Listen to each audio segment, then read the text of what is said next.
What's going on, everybody? Welcome to Local Friday. I am Scotty. I am joined, as always, by my heterosexual life partner, Greg. What up?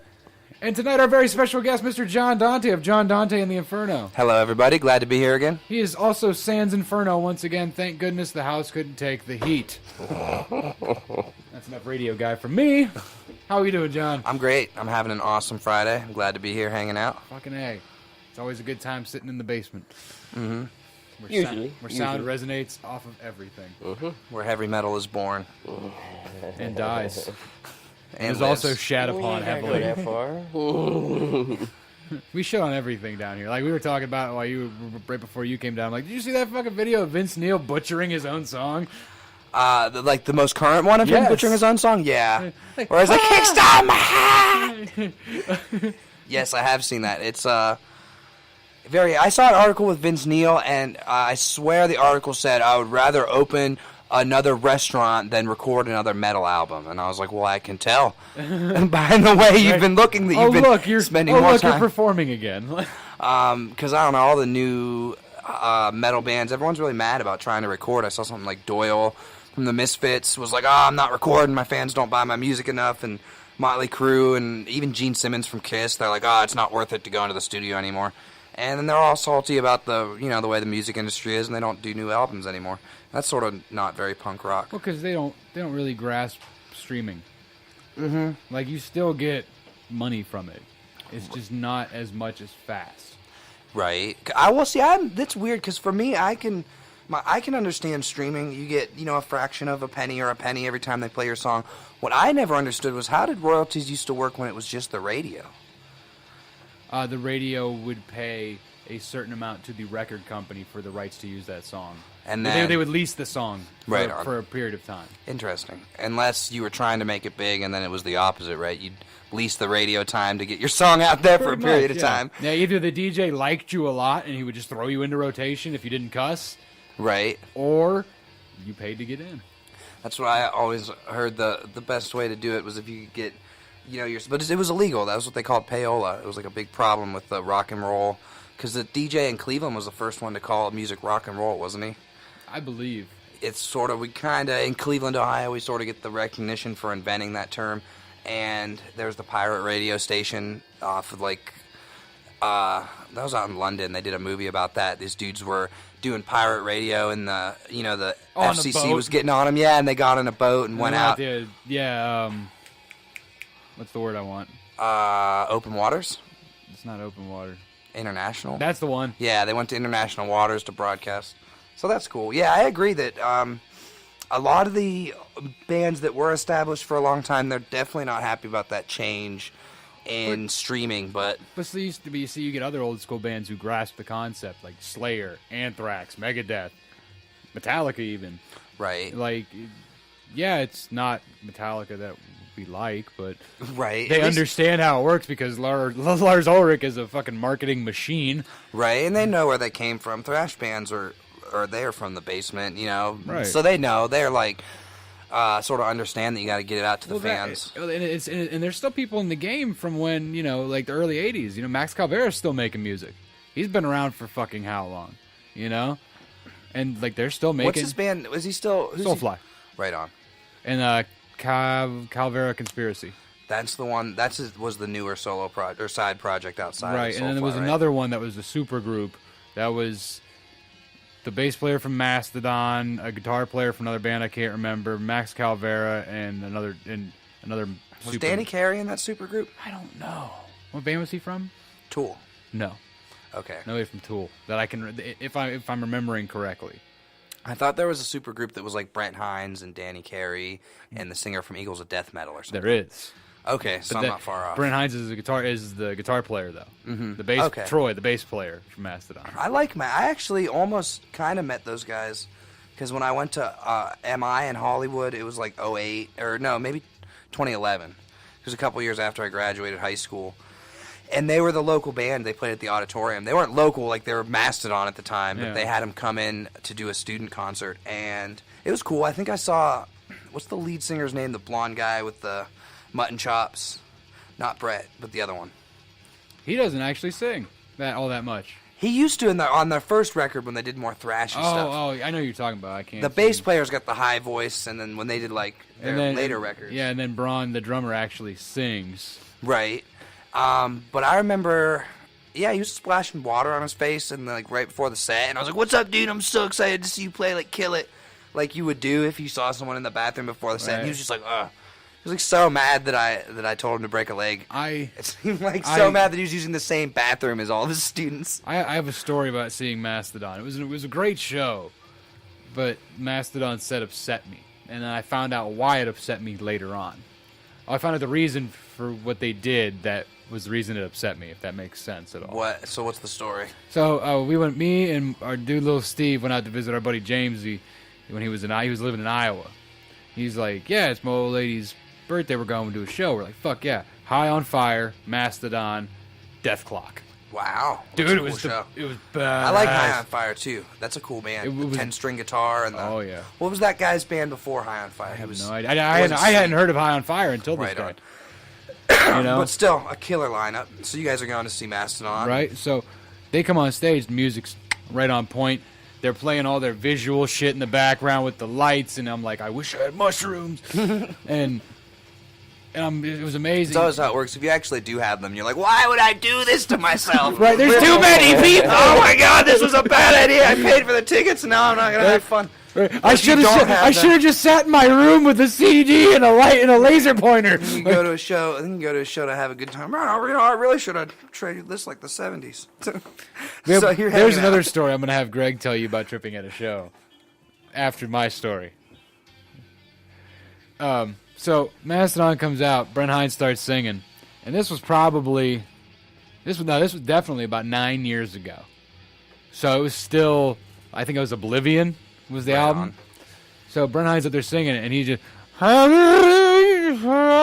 they're just all incoherently fucking singing, and I'm pissed. Right. Because Mastodon's one of my favorite bands. Now live sound is compressed and mushed. You're like, what is this? No, the music itself was great. The vocals were just, I'm like, what the fuck is wrong with these guys? And then Death Clock came out, and I stopped giving a shit. Death Clock's only 4 guys. Did you know that? It's only one guy. The one guy I thought one guy recorded all the music. I think one guy writes and records all the music, but for the live show, it's just 4 dudes. Nice. And the rhythm guitar player looked a whole lot like Jerry Garcia. Weird. Very weird. Was Corpse Grinder singing for him? No. Because the lead guitar player was singing. Is that Brandon Smalls? It might be. Is that the guy? Well, he had that other show on Adult Swim, Home Movies. Yeah. And I see because they have the signature Gibson. They have like the Flying V or the Explorer that's like the Death Clock one. Yeah. And then they have the one that's his signature one that he uses recording the show. And every time I see that guitar, I'm like, is that really the same guy that used to draw Home Movies on Adult Swim? Is like doing all this awesome shred metal. Yeah, and the best part is you go watch them live, and like they'll play the music video with the cartoon guys, and you know, like Facebones comes up, and he's like, "Remember, if somebody falls in the pit, you gotta pick him up." And then the visual behind him is just somebody getting curb stomped and like their head blowing up and shit. But he's sitting there playing those fucking shred riffs while singing. Nice. And I'm like, just the fucking skill that goes into that. I could barely play an instrument, let alone sing and play an instrument. Right, and also be a cartoon at the same time. Right. It's like, yeah, I like Death Clock. I like bands that are like quote unquote fake bands. Like I always really liked the Monkees. Right. And they were one of those bands what they were put together for the TV show. They weren't. And they got real big. They were awesome. I have the Monkees' greatest hits in my car right now, and I really think some of those songs still are they're just great songs. Nice. I think we covered the Stepping Stone, which is off that greatest hits. And the Sex Pistols covered that song also. Huh. So other bands that were what quote unquote fake, like Spinal Tap, don't care. Spinal Tap's an awesome. They're a hilarious band. Death Clock. Gwar. They weren't actually from outer space, but I believe they were. At times they thought they were. I mean, yeah, Dave Brockie did so much acid. But to finish my story, I was pissed at Mastodon after that show. Right. I was mad as fuck. Didn't listen to him for like 6 months. And I was sitting there and a thing popped up on my YouTube suggestion. There was an interview with Mastodon. And they were like, yeah, back around the time of Oblivion, we played the song so much that we would just get shit-faced and our hands knew what to do. And I went, well, that explains why the vocals were trash. Absolute garbage vocals. Yeah, just with complete decent music. fucking garbage. And then they're like, yeah, we don't drink as much before the show anymore. And I went, oh. And then I went and I found live video from around the time I saw them. They're drunk as fuck. And then I went and found recent from the time I had the video. And it was decent. And it was good. And I'm like, oh, this is I, bullshit. Bitch. Like, these bastards sobered up kind of right after I went to see them. You know who never sobered up enough for their live shows? I think Dragon Force. We've only seen them live once, and that was at they Mayhem. Yeah. Were they totally hammered? Yeah. Yeah, they were. Yeah. I don't know the Asian dude with the white Herman Lee? Les Paul, yeah. Does he play like? Is it Les He plays Paul? the Ibanez. Okay, dude, he was high knee running back and forth across the stage. Oh yeah, drinking like high gravity lagers out of a 44-ounce can. Because they're British. He's an Asian, I think, and but they're from England, I think. So they have that like I think pints are bigger in England. Mm-hmm. There's an extra couple ounces in a pint. So Yeah. you know because when I was younger, it was like Dragon Force came out. And that was like the first band to have shred guitar in it that was like on, the radar Yeah. that I noticed. So I was like all about that band. You start watching their live shows, and they were really, really hammered for their live shows. It is almost a shit. I don't know. Because you don't see them do a whole lot of stuff anymore. They sort of kind of fell off. I think they might have gotten in trouble because people said they were speeding up the recordings a quarter step, maybe. Like they would be a that half might step do it. down, and then they would play. And then, because I remember trying to learn some of those songs, and it would get to a certain point where 200 beats per minute, you'd be like practicing. And then some of that stuff, you'd be like, I don't know if that's possible. And it reminded me of the Three Amigos. Do you remember that movie with Chevy Chase? Yes. And there's the scene where the dude's doing the quick draw, and the guy's like, oh, I always thought you were the fastest gun in the West until I realized about Hollywood camera tricks. You can't actually be that fast. And they give him the heavy gun. Yeah. And he actually is that fast. So I always wonder, I'm like, are they actually, like, can they actually play that fast, or is it like studio tricks? I think the world record for playing Flight of the Bumblebee on a guitar is like under 2 seconds. I've looked up a bunch of those. So it's literally just dunk, and you're like, whoa, and then they slow it down, and it's like all the notes, and You you're can like, hear all the notes in there. how the fuck? I did that- tried to do. Like it literally looks like he hits like a chord and then just rips his hand down the neck, And but his they're fingers like, are doing this. They And I'm, count it. yeah, and I'm like, and then they slow it down, and it's all the notes, and I'm like, get the fuck out of here. I tried to break the world record. I actually submitted it for the longest concert or the longest jam session, which is really interesting because I think right now the record's like 48 hours, and it's held by a group in India that did a sit-in.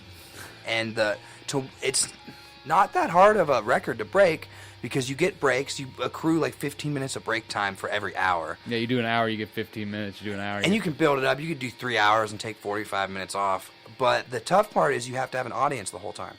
People have to be in attendance. How watching. many people? At constitutes least an audience? one. There has to be at least one person that's like checking off the set list, and there has to be one person that's watching it. That's awake, even if people were sleeping in shifts. Greg, And you down to feature Oh, on I Dante's can do it. Witnesses? so you have to find, and then you have to have the same. You can't switch members. It has to be the same group of people that starts has to do the jam all the way Yeah. through, and there has to be a set list. You have to be able to check off what you're actually playing. You're not just up there noodling. Yeah, I mean, you probably could say, I mean, knocking on heaven's door and then do it for 45 minutes. I've done it. We've all done it. Yeah, I bet you could do at some point during the set list, just write noodle around jam style. Especially if you recorded it and put it out on Spotify and then just like SoundCloud. right, done. So I've thought about the world records. The speed ones are weird though because, I don't know. I've watched a lot of them, and I'm always like, oh, a speed world record would be a lot of fun, and you watch it, it's like, how did that count? I don't know. Some of them are very, very. I like watching the speed drummers, where they're just like, they have like 30 seconds to do as many strikes as they can, and like they're just like, go. It just sounds like a machine gun, like. That's probably cool. Like That's you know, something to when look you up. hear like those military planes where like they shoot and it's like, and they're like that was 1,000 rounds. It sounds like that. You're like, what? 1,000 beats per Oh, minute. Greg has to tell his tripping at a concert story. Oh, Slipknot, Ozfest. it wasn't Ozfest. It was You said it was Ozfest. No, it wasn't Ozfest. It was some kind of fest, but it wasn't Ozfest. But anyway, we went to this festival. There was a lot of good bands there. You know, bigger name bands and shit. I didn't know him at this point, by the way. Right on. I was young. But anyway, so I go to this concert, and the way the stages are set up, it was weird. It was like all 3 stages like face the same way, but like you just stood there, you could watch all 3 stages. You know what I mean? Because most of the venues I've ever gone to, they've always been separated somehow. Right. You know what I mean? But anyhow, I remember Head PE was on stage, and I was a big fan of them. And then Seven Dust came up next. Well, they were on both outside stages. So, I went from this stage to this stage. Well, Slipknot was coming out on this stage. Well, I've never heard of Slipknot, ever. You know what I mean? And we just dropped a bunch of acid and shit. You know what I mean? And it all hit me all at once, dude. I'm standing there with like 4 or 5 people. These guys start coming out on stage with masks on and all that shit. And next thing I know, I'm thinking we're being taken over by something. I think this was Iowa era Slipknot. Yeah. Right. Real Slipknot. Yeah. Slipknot. But They were throwing up on their masks and stuff. yeah, I ended up running across the field, I guess, screaming like a little 13-year-old about to get raped. And dude, it took my friends like 2 hours to find me in the woods. And when they found me, I was still just fucking tripping balls. So, yeah, that's a lot of reason why I don't do that kind of stuff no more. Kids don't do LSD. Yeah. Do you remember the set? Did you watch any of the music, or did you just go to run away as soon as you saw them? Oh my God! up, What the hell is that? Slipknot. Yeah, when they ended up finding me and stuff, the buddy I was there with knew who Slipknot was. He ended up letting me listen to the music like the next day and shit like that. But When you could comprehend. yeah, and then once I heard the first time, I was hooked. You know what I mean? There was no. But that day when they all come out, and I don't get scared much in my life, like ever. And I'm gonna tell you what, I was scared. You got the fear at that point. Slipknot. You're like, oh no. But it was all drug enhanced, so you know what I mean. Right. Had I been sober, I'd have been straight. Like, oh, that's a dude with a mask. You know what I mean? Right. You would have been like, but then now you're like, what is happening in front of me? Then after this set, he probably would have been like, am I sure that's a guy in a mask? Because Iowa era Slipknot was nothing to fuck with. Yeah, I remember the first time, because that was the one that had the the silver cover, right, with like the goat head. Yeah. And I listened to it. I was going to school, and someone had it, on a CD player, so you could listen to it in the headphones. Yeah. And, when you're going to school as a kid, it's like 6:30 in the morning. You got to get on the bus, and you're just like confused and Angry. confused and angry. Why am I going here? And they had the lyric book, and I'm trying to read the lyrics. And none of the words on the page are coming through the speakers that I can tell. It just sounds like someone vomiting. And then, like, poetry about murder. So it was really interesting. I remember that was and that was probably my favorite of the Slipknot albums. Even though I never got into them, I always just that just sounded the most, like, I just remember that sound. I remember hearing it for the first time. And Iowa was is my favorite Slipknot album. The one I've listened to the most is Volume 3, Subliminal Verses, the next one after Iowa. Did they do one after that? Did they do a 4th album? Yeah, they've got 2 more out, and they're going to be releasing another one in August or November. Nice. Yeah. Yeah, that was one of those bands that, like, I never... They're starting to lose a lot of members. Yeah. Joey Jordison's no longer the drummer. That's rough, because he wrote a lot of those parts, didn't he? Yeah. I remember that was like even the guitar parts and stuff, he was responsible for a lot of what was happening. Yeah, Joey Jordison's no longer the drummer. Paul Gray's dead. What happened? Heroin OD. Oh, no. Like Don't do heroin either, kids. 6 years ago. He's been dead for a while. So they got a new bass player, and then Chris Fenn just got kicked out. The Nose. Yeah, I heard about him. Yeah, he got... What about the 2 guitar players? It was Mick and... Mick Thompson and Jim Root are still members of the band. There. Jim Root's still in Stone Sour with Corey. Mm-hmm. Sid Wilson's still there.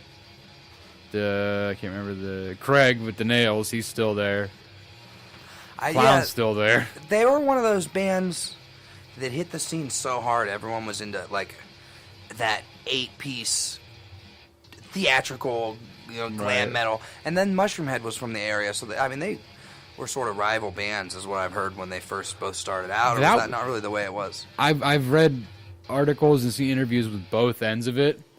Corey Taylor, because it's always Corey Taylor talking about it, and then whomever from Mushroom Head, usually Stitches or Skinny. They've all said like, no, that was all fans. Right. Oh, it was the fans. That was all beefing, fans but not because the it's like actual I like fans. these guys, not those guys. My guy was first. Right. When in reality, it was about the same time. It was the same year, about the same time of That's the year. what I always. Yeah. But Slipknot just was a little bit.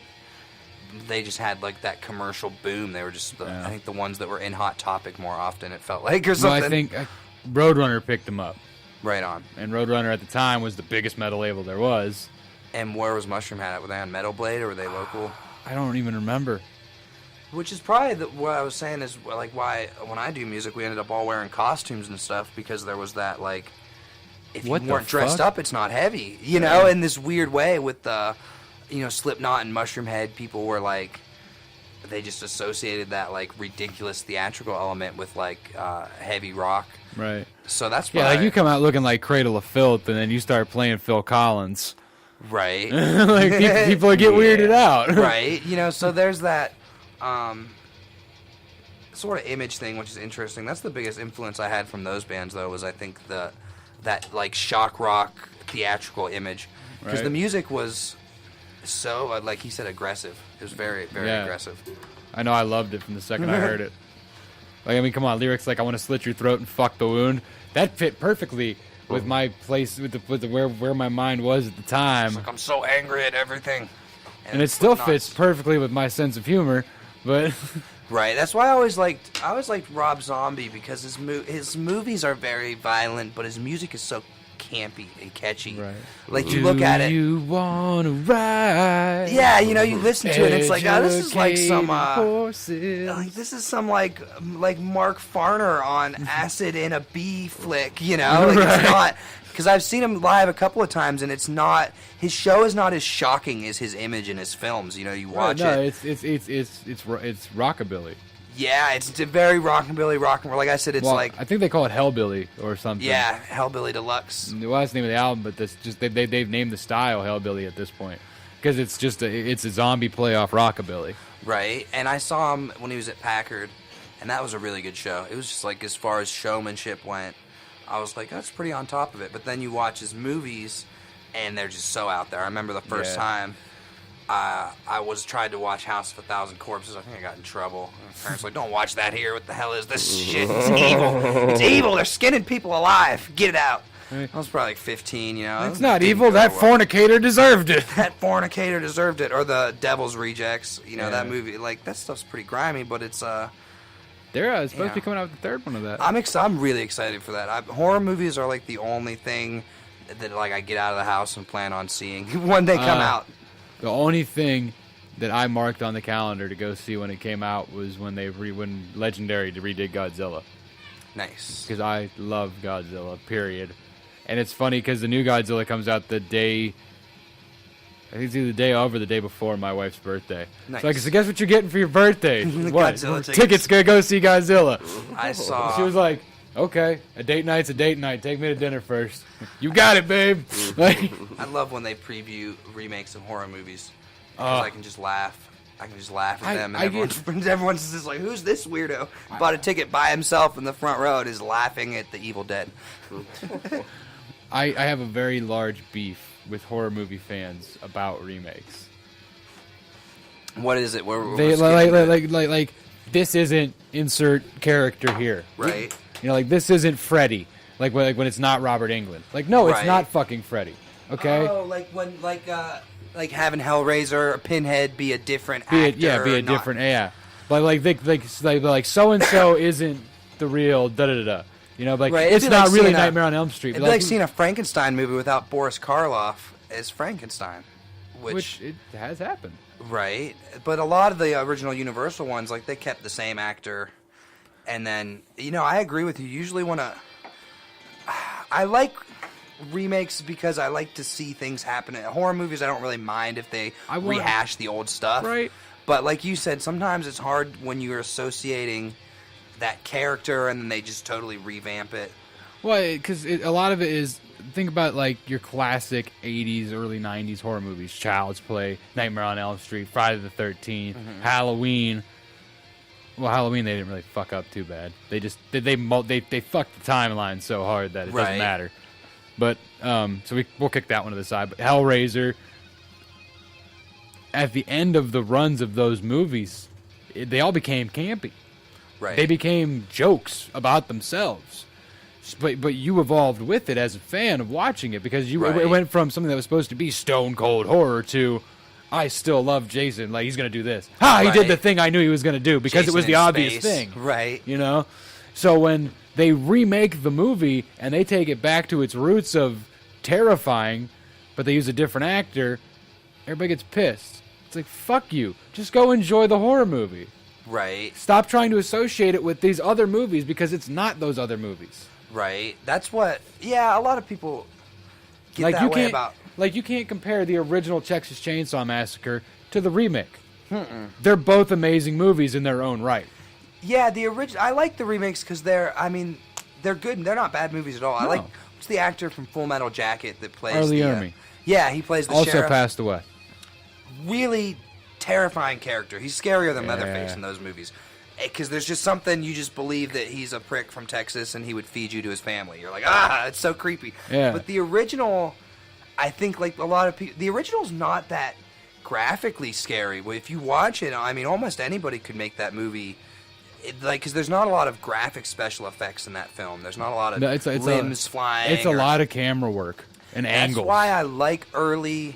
That's why I always was a big fan of horror movies, because they were done on a shoestring budget with people that were, really into it but weren't professionals yet, and then they just became popular despite their faults. Right. And that's the tough thing about, the first Halloween, the first 3 Friday the 13th, Texas Chainsaw Massacre, is they were the grittiness of them and the rawness and the low budget feel is what makes them so scary. Right, and nobody had gone there yet at that point, I think the Evil Dead might be my favorite old horror movie, just because of the really bad claymation they have. When they stab the book and everyone melts. Evil Dead 2 is my favorite, one of my favorites. There's the big difference, because Evil Dead 2 is a lot funnier than the first one, isn't it? They're the same movie, but Evil Dead 2's got a sense of humor. Evil Dead 2 takes it farther into the distance as well.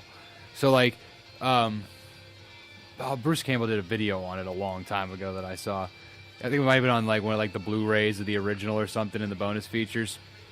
But he was talking about where Evil Dead 1 ends and Evil Dead 2 begins. And basically the first half of Evil Dead 2 is just a rehash of Evil Dead 1. Right. And then it goes into Evil Dead 2 proper, which leads into Army of Darkness. I think, Bruce Campbell. And then I remember watching, they had the TV series, which was I liked the TV series. Did you ever catch that? I saw the first season. I have that on DVD. I haven't caught any of the other seasons. That one was one of my favorites. It was just it just had such a creepy atmosphere, but it went from terrifying to campy, in 1.5, 2 movies, Yeah. Most horror movies take their whole lifetime to go from really scary to campy and entertaining, and the Evil Dead did it in almost one film. Yeah. The first time you looked at the camera and went groovy. You were like ah! But I remember when I was a kid, you'd go to the video store, and then on the back cover, it's got his sister, and she's in the basement. She's a zombie, and her eyes are white. It's the most terrifying back of a movie box I could find. It was even scarier than Pinhead, scarier than. I was like, dude, this looks like the most terrifying movie ever. And you watch it, and you're like, that's cool. It's like a Saturday morning cartoon with zombies. Right. You want to watch I don't know, how are you with creature features? I love creature features. Have you ever seen Dog Soldiers? I don't think I have. It is a British werewolf movie. Nice. And it is you can find the whole movie on YouTube. Nice. It's only $4.80, but still, it's the whole movie for free. Nice. And it's I saved it 2 years ago so I could watch it whenever, because I can't find it on DVD outside of Amazon, and they want way too much for it. Right. I'm like, no, this movie, I could have stole this from Hollywood Video for $2. Right. The late fee would be less than what you're charging me. Well, no, because I did that right when they were closing. They were selling all the movies off, and I would just go in and be like, what do you still have for rental? And they'd be like, oh, that shit over there. And I'd go, cool. And I had a premium card that I had bootlegged from a buddy. So I just would go get 10 movies and only have to pay for the price of one. Right. And I would just take them home and not bring them back. You're like, well, the store is closing, so. Yeah, right. Yeah, fuck you guys. Yeah, no, Dog Soldiers. It's a really good werewolf movie. I like how people like to pretend like pirating media didn't exist before the internet. Right? They're like, nowadays, because the people Like- are talking about the Bitcoin, they want to do crypto encryption on music, which I think is a horrible idea. It's very horrible. Which means if I buy a CD and put it on my computer, I'm the only person that can ever listen to it. I can't email you. I can't do anything with it. You could hand me the physical copy. But I think they're even talking about you couldn't even take it physically and put it on your computer again, because since it's encrypted, the It would disc only would be- say, we downloaded this to someone once. It's done. That's what encryption sort of Oh, stuff. like when you buy a game. Yeah, exactly. It would be like when I buy like my Nintendo system. I had a 3DS, and I bought one. I played on it for a while. I sold it or traded it, and I bought another one. I tried to re-download all those games, and I'm like, oh, those are system based. I don't own any of that content. Like I don't have a code or a password. And I think when things are encrypted like that, it's more like that. It's dedicated to one system, or once you download it onto something, it's there. Right. But you can't transfer it. And I think that's sort of the whole point of music is that, like, it can be kind of cross-cultural or cross-boundaries. So you want your music to go farther than you think it's going to go, Well, it's like, I mean, just look at us if you want to talk about music crossing boundaries, Dude, what show do you think you'd see us at just looking at us with tattoos and facial hair? Right? Like we'd be in the pit at a Slayer concert or something. You'll catch us at fucking bluegrass festivals with a tent, Right. And it'll be for fun. We won't even broadcast and dick. We'll just Right. be there to have fun. I like bluegrass, too. I used to Oh, go dude, to bluegrass is dope. the Valley Lake Bluegrass Festival all the time over in Champion. Oh, no shit. And it was at this place called Valley Lake, and they would have it like twice a year, and they'd have like a dozen bluegrass bands, and it'd be all like old white haired dudes and their wives, and like an upright bass player. It was always like the same like setup. It was like a trailer and a guy and his wife and a bass player and a mandolin player, and he played banjo and she played mandolin, or something like that. And they would just kill these sets of May the Circle Be Unbroken and Tom Dooley, and each band did the same set, and it would take them all like 30 minutes to do 20 songs, and they would just run it all day. And then when the sun went down, they turned the stage off, people would be jamming all night. And it was high energy for like 48 hours of just... People just digging the music, man. I always liked, it was always a lot of fun just to listen to it in that environment, because it's just high energy. Yeah. All right, because it's just, the empath just sucks up the feelings of everybody around him. Right. You know what I'm saying? All right. Greg will be back in about a half an hour. Right on. So, I'm pretty sure we could fill up a half an hour of talking. Yeah, most definitely. We've already done 45 minutes without thinking about it. Nice. So what are we listening to on the, what's been on your playlist? What's My the, playlist? Yeah, what's been the newest I haven't been doing much music? headphone work lately. Right But on. I've had a CD in my truck now, because I'll burn a CD of shit I'm into. And then, like, when I get tired of that CD, or I get into a bunch of other songs, I'll just throw that CD away and make a new one. Nice. I'll just go through a whole spindle like that, because I'm not gonna. I used to have a visor that was just like 40 CDs, all burned, no labels, and I'd be like, I'm gonna fuck this. So all like my all my like purchased CDs. Well, I mean, I purchased all the music, but all my purchased CDs that have like actual covers on them Right, are in the store-bought. visor. Yeah, the store bought ones, and then like I'll just have one or two with nothing written, or I'll write like rap on it, or like if it's predominantly one band, I'll write whatever that band is on it. Mixed CDs, I remember that was the only way to listen to music when the Oh. LimeWire, you could just go on and download. when you wanted to give your computer AIDS. Yeah, that was the most interesting time, really, because you could just download hundreds and hundreds and hundreds of things and just hope you weren't going to get computer AIDS. Yeah, right. Well, that and like, it was like it would take so long to download one song. Take like 3 days to get one song, and then it would get halfway through, and it would be Tiny Dancer. Right. You're like, why? This was Hold me supposed to be closer, Slayer. Tony Danza. I really think it made people buy records more because you were so pissed off that it took you 3 days to download one shitty version of your favorite song. That after a while you just go to Borders and spend the $19.99 on the greatest hits out. You're like, I can't take it anymore. I need to own this. Right. Oh, here you go. What was your first concert that you bought a ticket to and went to? My first concert that I bought a ticket to, like with my own money. or like that I can remember going to. Just the first concert that wasn't like a big show, you know, where like you have like a mainstream headlining act. Maybe Bon Jovi on the Bounce tour at Quicken Loans. What year? What was Bounce like? I don't know. I'm not a Jovi fan. 04, 05. Those were the first like rock things I ever went to see ever. Nice. And I think I saw the Monkees at a state fair when I was really young too. That might be one of my first concerts that I remember. Hell yeah. But I don't know if I can remember any before those two. I think those were the first two times I can be like, oh yeah, this is a band that I know their music. I'm excited to see them on stage. Right. See, my first one was also about 2004, 2005, and it was I was the equipment manager for the high school football team. I did it for 4 years, and I didn't get paid. And I was there longer than the coaches and the players every day.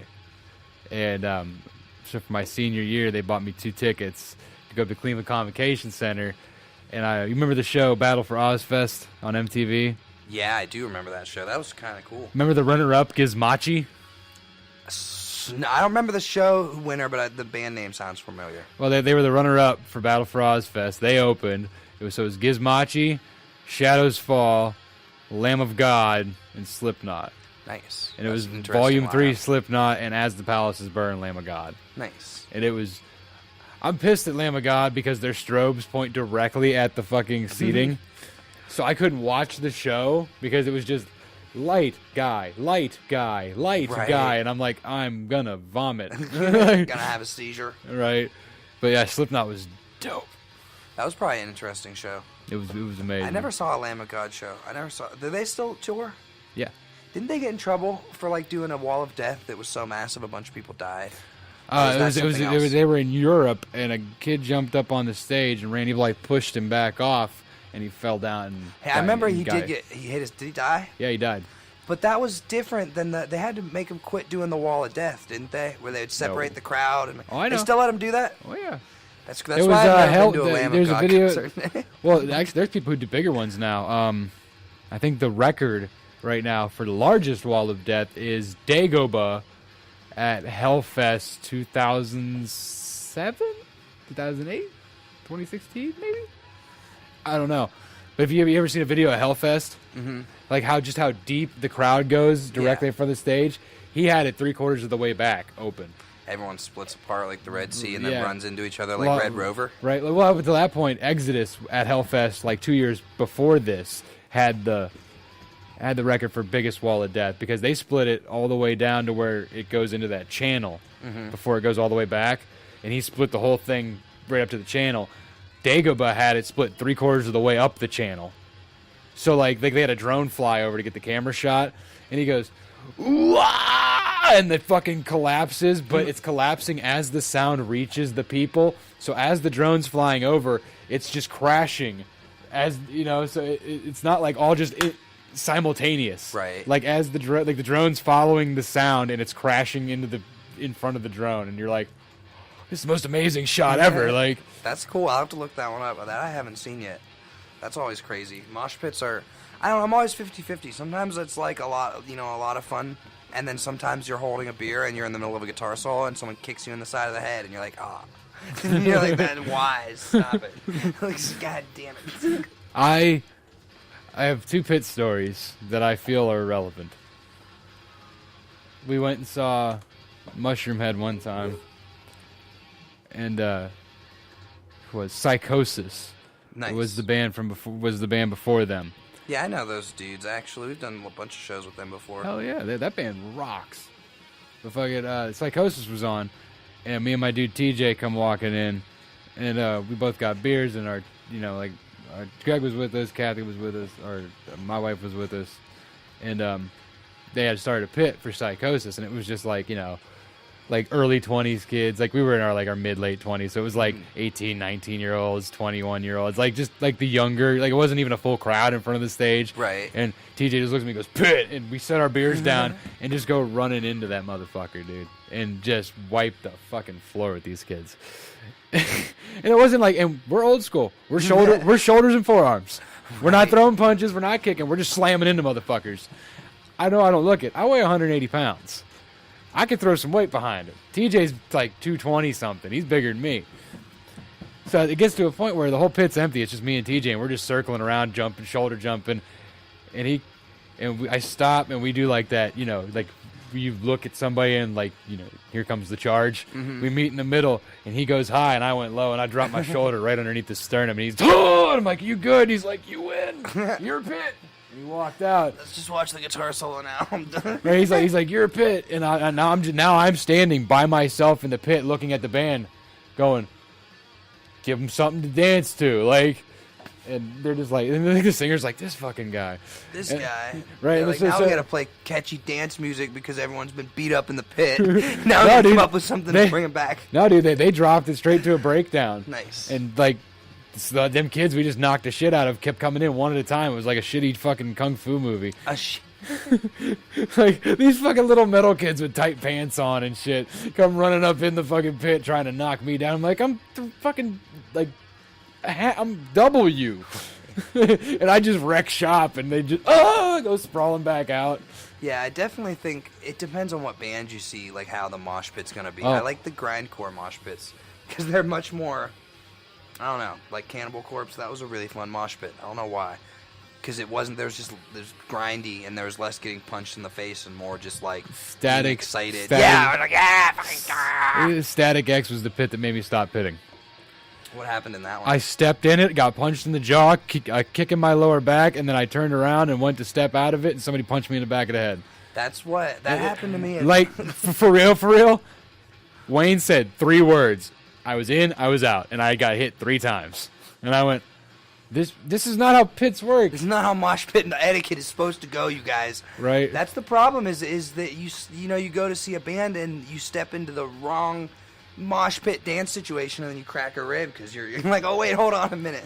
Now there's been situations where, like, there was a Mushroom Head show down at Carriage House, and there was the kid drunk as fuck, dude, little dude too, drunker and shit, and like the pit was going good. He's in there swinging arms, throwing kicks. Everybody just steps out of the pit. So now he's got it to himself. He's just rolling around the outside, getting shoved along, just throwing fucking elbows and punches at people. This dude, who looked like Andre the Giant's lost son, steps up to the edge of the pit, and he's just watching him go around. And this dude's so fucking tall and big that this kid's throwing punches at his face and can't reach him. Right. So he watches him go around twice. This kid gets back to him. And when he gets back to him, the kid's back is up against this guy's chest. This dude just takes both hands, puts them in his shoulder blades, and shoves. This kid's scorpioned on his face for about 5 foot across that gravel back parking lot. Gets up, wants to fight. Right. Comes walking back. What the fuck, motherfucker? This dude just puts one hand in the middle of his chest and goes boom and just collapses him into the ground. Security comes over, picks up little guy, walks away. Everybody goes, yeah! And the big guy just puts his hands up and nods a little bit, points back at the stage, crosses his arms, goes back to watching the show. Everyone can now drink their beers and listen to their guitar solos. Hardcore dancersmen. That happened. I went to Mansfield to see Incarceration, and that pit was rough. And I don't know if it was I don't necessarily blame the music as much as I maybe blame the culture of the reformatory. Because we go to the show. We're in jail, motherfucker. It's gonna get rough. That's how I felt, man. Because it was like the longest yard out there. It was like you would like. It's like because I was like pulling gravel out of my knee. It was on like the grass, and I was like, why? Because we go and we watch the show, and you get to tour the prison a little bit. It was right in front of the reformatory, and they had a little museum, and they had a straitjacket behind glass. And I was with my girlfriend at the time, and I'm like, there was like blood stains all down the front of the straitjacket on the arms. And I was like, that's pretty brutal. How do you think you get blood stains on a straitjacket? And she's like, oh no, a crazy person bit themselves? Or I'm like, no, someone probably put him in that straitjacket and then beat him up. I was like, that's the type, and that was in their lobby on display.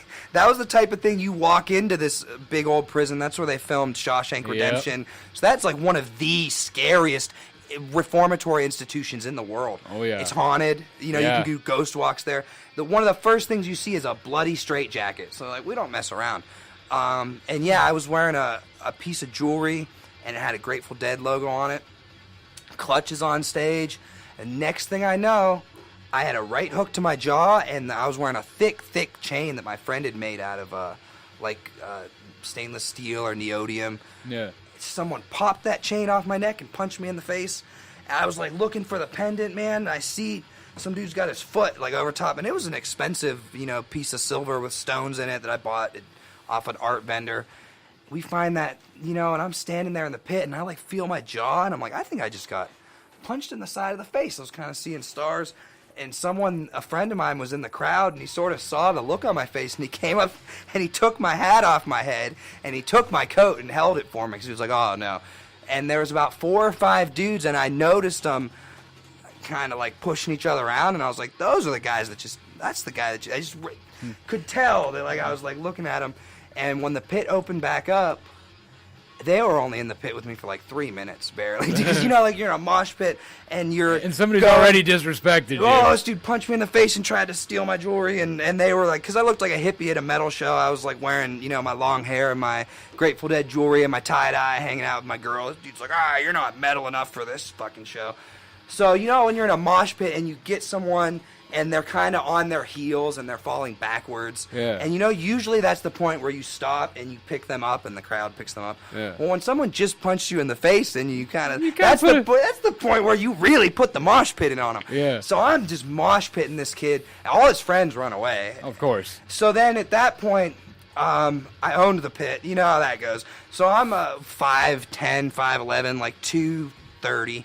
So I'm like hardcore dancing through the pit like the hardest motherfucker in the goddamn crowd. Well, some dude that looks like Thor with no shirt just like shows up like Blanca from Street Fighter. Like he rolls in, dude. He's like woo-hoo, and just like kaboom. Like his whole giant meat shoulder just went like right into the side of my gut, and I just knocked the wind out of me. And I stayed in the mosh pit for the rest of the set out of pride. I'm sticking around, but man, I walked back. My friends were vending at the back of the venue. I had like red mark on my jaw. I like couldn't take a full breath. Everyone's like, "You want to go see Black Label Society up front?" I'm like, I don't think I'm ever gonna go into a mosh pit ever again. I was like, I don't know who. And another kid showed up because we were vending like tie-dye T-shirts and sort of hippie jewelry and stuff at the back of this metal fest, and he said the same thing. He was like, dude. He's like, I just got caught in the wrong part of the mosh pit. He's like, I felt like people weren't gonna let me out. He's like, I couldn't get up. Right. He's like, I just walked in. It's like walking into the wrong part of town real quick. Well, there's a difference between a mosh pit and a pit. Right. A pit you will get trampled in. A mosh pit, people help you out. That is true. Like if you go see Primus or usually Clutch or a lot of those heavier Like bands, your stoner metal. Exactly. The people are going to be a lot nicer, but then there are some of those shows where, like, yeah, people are just ready. They're, like, looking to brawl. They're like you go see Suicide Silence, people are just headbutting each other. That's who opened for Clutch. You are, like, hit the nail on the head. Suicide Silence played. It was Suicide Silence, Clutch, Black Label. And I was like, one of these bands has got a nasty fan base. It's Suicide Silence. Yeah. And I think it might be, well, that singer's also dead. But they opened up for it because when I saw Static X, it was at Cavelli, and it was Suicide Silence, Static X, Black Label, and Mudvayne. That was a dope ass show. I could do without Black Label live. I'm the same way. They're too loud. They're too. Yeah. It distorts it. It's so loud. I agree. They have Now, Zakk Wylde's very. If I was 100 yards away, it might sound great, but inside Cavelli Center, it's not good. Yeah, I saw him open for Guns N' Roses in like 2012, maybe 2013. It was the same thing. It was like, I don't know, I saw Zakk Wylde play with Ozzy and it was really cool. I liked the set. But yeah, with Black Label Society, it's like this sort of almost they want to be Motorhead, but they also want to be metal. I don't know. It's a weird combo. They want to be like Motorhead but slower, and you can't do that. Yeah. I feel like Mastodon I always had, when I saw him, like I said, I saw him when I was in music school.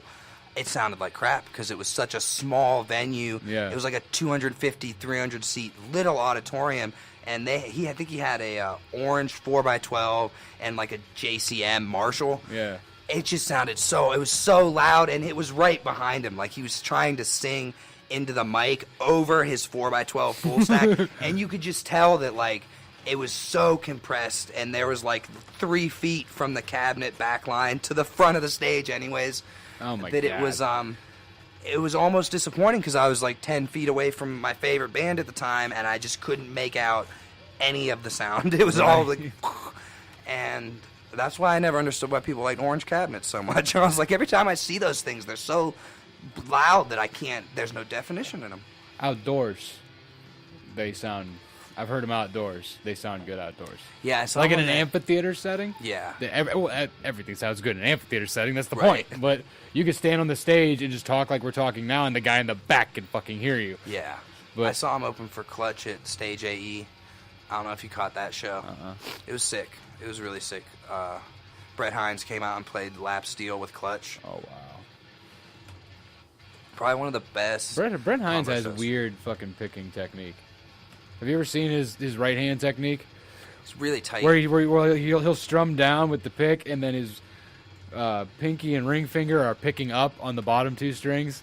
I'm like, I can't even wrap my head around how the fuck his mind can make his hand do two different motions at the same time. Like the banjo pick type of thing. Yeah, but he's using an actual pick, and he'll like up strum and then be like ding it ding it ding with his middle ring and pinky. He'll be plucking something else like on his bottom three and like playing his top chord with his All that Blood Mountain Yeah. type stuff. It's Yeah. all like acoustic and jangly. Yeah, that shit. That's like if you watch him play it live, you can like watch look up Brent Hines in the studio and watch his right hand. These three fingers will always be plucking something. It's probably it must. That's what banjo players do. Yeah. A lot. It's a banjo technique, like they call it the claw hand or whatever, like Earl Scruggs, because you got to do those, like bluegrassy things. Yeah, So you it get- could come from that. I'm excited because they're actually on tour. They're gonna be with Every Time I Die and Coheed and Cambria, and they are doing what's that album that has The Last Baron on it and Oblivion? Crack the Sky. They're Crack the doing Sky. Crack the Sky in its entirety, which is my favorite. I think that's my favorite album of theirs. It's a good album. It's just right in that pocket of like heavy and psychedelic, and it's got 10-minute songs. And it's got that With no four-part- lyrics. Yeah, it's got the Last Baron. Oh, I yeah. think is the heaviest. Yeah. It's just that song just goes on forever, and it's just what is it? Who is the Last Baron? What are you singing about? Some super cryptic stoner rock. Right. Well, that's one of the things about Mastodon too was the same interview, not the same interview, a different interview. It might have been on the CD that came with Blood Mountain. The days that came with the Blood Mountain came with the DVD of the making of, and they were like, yeah, we sort of just write the music and then just slap lyrics on it, because people were asking about meanings and stuff, and they were like, only like half of the songs have a real Right. meaning. Everything else is just kind of what fits. That's what music. That's what I think people don't understand a lot of times is when you're writing lyrics, it's just something. You write the lyrics to fit the song, or do you write the song to fit the lyrics? It depends on if I have a good. Usually, it's something pairs together. Like I'll have like a lyrical idea that could be like a title lyric or a chorus lyric, and then I'll have a riff that fits that idea. But once the idea and the energy and riff for the vibe of the song are together, the rest of it can be very abstract, you Oh, know. yeah. And I think even like I was reading or listening to an interview with Kurt Cobain, and he was like, most of my songs don't mean anything until people ask me what they mean, and then I make something up. Yeah. But I mean, I try to write with like a purpose to the song. I try not to write too abstractly, but yeah, a lot of times you're just looking for words that fit and make relative sense to the other words around them. Right. I like it when artists call it, like, people will debate what the meaning of a song is for fucking ever, and the artist will never say. And then eventually, like there's like, no, it means this, no, it means this, no, it means this, no, it means this, no, it means this, no, it means this. And eventually they come out and they go, I wrote this way so the song would tell you what kind of person you are because of how you felt about it. They're Right. like, I hate this song because it's like this. And that was your interpretation of these words that could have been taken this way, this way, this way, or this way. So what's on your mind that's making you so hateful? Right. Yeah, You that's know? another big one is how people perceive the way it comes across. Well, you know? here's a prime example. Rap music for years has been given the shit end of the stick because it promotes violence, drug use, and getting money. So does country music. Listen to any modern country song. All they talk about is, I'm sitting in my truck, beer in the cup holder, getting ready to light some smoke. Okay, so you just said you're driving illegally, drinking a beer while you smoke a joint.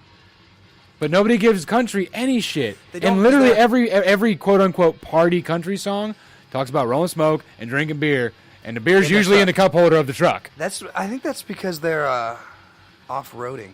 That's the theory. He's just matter. in the middle of the woods, drunk, driving a truck. People do that sort of thing, though. They drive around But in the middle of the woods. But what I'm saying is rap music gets the bad rap because it glorifies selling drugs Right, the and gang using banging drugs aspect and of- getting money. Of the streets. Country music glorifies drinking while you drive Right. and picking up that cute girl, fuck what her dad says, and essentially kidnapping her. Right? The country. We're in our truck, we're driving down a long road. Right? Don't give a fuck. Right? I rolled by and she jumped in the window. Her daddy came out and shot at my bumper. Like, okay, that's kidnapping. That's kidnapping. She's only 16. No, wait, hold on. Right? Gotta check her ID. Gotta check her ID. And Yeah, the I thunder remember. rolls. Because I used to do stage work, and country shows were big. We'd do those stadium shows. It'd be like Jason Aldean and Kenny Chesney. And those dudes come out on stage, man, and they were doing shots on stage. And they had bottle of Patron. Oh, let's do a shot of Patron. Oh, everybody, we're going to get drunk. And those dudes were smashed on stage. And I think that concert, that Jason Aldean Burn It Down tour, was the one where someone died because they overdosed and their friends put him in the garbage chute on the 3rd floor. Oh, wow. I was working at that concert. It was Jason Aldean Burn It Down tour at Jacobs Field. Well, I mean, you go see a country show in Vegas, you get shot. That Too soon? Too soon? I think there was it was just the other day I brought that up. I was like, because they're doing the Country Music Awards in Las Vegas, and I said to someone, I was like, they really got a lot of nerve to go back to Vegas to broadcast the Country Music Awards after what happened at that Jason Aldean concert. Yeah. If I was the country music industry, I'd find another place to hold my events, just because of the connotation Also, notice how many people give a fuck anymore about what's going on. about that incident. It was really quick that it went under the table because I just remembered They all are. seeing CMAs live from Las Vegas, and it just in the back of my mind I was like, why Las Vegas? Why wouldn't they do the Grand Ole Opry or somewhere? And A and B, why would they go back to Vegas? And the person that I brought that up to was like, now that you mention it, they didn't even say why, who, what, where, and that was a big conspiracy because when it first came out, the social media was saying, we are in the Mirage and we hear gunfire. We're in the Caesars Palace and we hear gunfire. And those, if you've ever been to Vegas, those I are have not. blocks. Those are big spots. Like if you're in the Mirage Hotel or Caesars Palace, those are all different hotels, but each hotel is like the size of the Eastwood Mall. Oh, wow. Yeah, like we're not talking about just a hotel. It's like they have a mall and casinos and multiple restaurants and escalators. So when you go to Vegas, it would be like one Eastwood Mall complex would be the Mirage, and then you would, walk or get a cab, and then you'd be at, there's one that Or looks like- like Venice. Yeah, then you go across the street and it's Southern Park Mall. Exactly, Right. exactly. It's like giant complexes, separated that way, and they all have their own parking garages, and they all have their own restaurants. And in the social media, people were saying in different complexes, we're locked down because there's gunfire here. And then when it came out, they were like, oh no, there's only one person in one location. And there was sort of that thing where then people started going back through social media and trying to find proof that people had said, hey, I was in this location and heard or saw something. Right. Because there was like a weird purge where people who, claim to have evidence of seeing it happen in more than one location, like were disappearing or their posts were disappearing. Huh. And in Vegas, I mean, there's more cameras in Las Vegas. They know what your hand is at the blackjack table. Yeah. Like their cameras are so good that they know. They know if you're going to win before you do. They know if you're counting cards before you do, Yeah. But they don't know. They don't know we don't know what happened. Someone knows. Oh. Fuck. But we don't want the Big Brother to kick us off the air too quick. We were just Yeah. talking about Alexa earlier. So, And They ain't listening to us. Please, if we're going to get kicked off the air because of Big Brother, it ain't going to be because of this show. It's going to be because of fucking What the Fuck Wednesday. it's going to be the other stuff that you guys do. You get listen to What the Fuck Wednesday one time, man. They'll have you down here talking about aliens and all kind of crazy shit. Conspiracies. Dude, for real, for real. You'll be down here for 4 hours talking conspiracies. Like, and it's a good time. You know, I like talking conspiracies, and like I prefer to talk paranormal and Right. like cryptids. Them like political conspiracies or whatever. Right. I agree. There's Simply less because casualties when it comes to talking about cryptids than when you're talking about the political spectrum. I don't vote because I don't understand the political system, so I Fair won't enough. participate. Right. I understand there's a lot of critters out there that we can't find. Right. Now, what are they? I don't know. I've seen some shit in the woods. I don't know what the fuck it was. I've been chased by some shit in the woods. I don't know what the fuck it was. You're like, what else is out here? You know, like I've seen some shit in the woods. You know, crazy shit. Like, Yeah, I have the same because I go camping a lot out by Garrettsville. They have the ledges. yeah. And I swear one year it was around Easter. It was around this time of year. It was around Easter. And we're camping. And I saw something, man. And it was like the size. It was a little bigger than a cat. And it had no hair on it. A long white tail. A short snout. And the weird thing about it was his knees on the back like went backwards. You know how like, you know. Instead of being like facing to my right here, it would be like this. It went like this. Yeah. Okay. Yeah, right. So like the V shape was Yeah. like pointing. It was very bizarre. And we're all hanging out and we're partying and we're having some drinks and I'm like, you guys, anybody see that weird like rat thing running through the campsites? Everyone's like, you are tripping. No. And I'm like, I'm not. I swear. Somebody There's a small does me. animal running through the campsites. No one believed me. So me and my friend go to sleep. My buddy had like a pound of frozen venison. Woke up the next morning and something totally ate through all that pound of venison meat. Whoa. We didn't know what it was. So people were always 50-50, and I had friends that would camp there, you know, when it was quiet and slow. And I had one friend one time was like, man, he camped way in the back. They're like, you got to camp out with me. And I'm like, why? And they're like, something's messing with my tent in the middle of the night, scratching at the door, making weird noises. I'm not camping out You're here. sitting there clocking, So you're I'm like cocking the all Glock, all like. right. So I camp out that night, and I'll be damned if something didn't come around and scratch that tent and just make like weird cat noises, like what the fuck is that thing? So that was over the years, and Could have been a fucked up possum. it could have been. So I'm working as a lifeguard up there. I'm helping out on the water, and an animal dies in the back of the water, and they go, you got to go get this carcass out of the water. There's people swimming in the water. You got to go pull it out. I go to the back. And I'll be damned if it's not one of those weird, hairless, short-snouted animals with the weird legs and the long tail. And I scoop it out of the water, and it was like, it'd been in the water for 2 or 3 days, so it was like Bloated. a really chore. Yeah. But no, and so I set it out on a rock, and I go to get a shovel so I can, give it a little burial. And I look at the thing, and it was very creepy because it was hairless, and it had a short snout and like really big canines, and then like the legs were like weird and bendy. A really long tail. All That is- white. that So is- I buried it, and I started telling people about it, and everyone's like, well, what was it, chupacabra? And they're like, why didn't you keep it? Why, when people say, oh, I found a carcass and I couldn't identify it. People are like, why didn't you keep it? Because they smell really bad. And they're disgusting, and they're like falling apart, and the first thing you think isn't like, let me take this somewhere and show this to somebody. Right. You're like, dude, I need to really take care of this problem. And then at the end of the day, you're thinking, and you're like, what was that animal? Because Right. we live in Northeast Ohio. Like, I looked it up. The only thing it could have been of that size, maybe a muskrat, if it lost all its hair in the water. But it was hairless. Muskrats don't have big canines.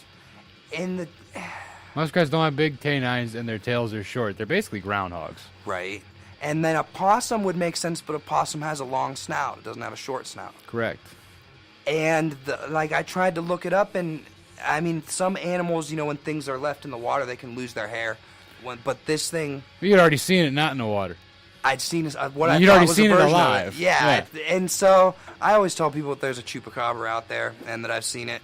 And I tried to, even exhume the bones because people didn't believe me. I was like, we'll go back.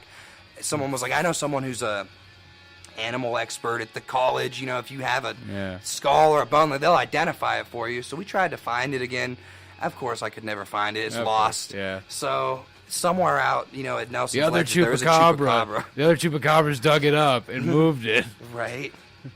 No, I got when I was a kid, I used to hang out. I used to go out to Tynest, PA, with a buddy of mine who I'm no longer associated with for for reasons that were not, they're different. Right different on. than from the story.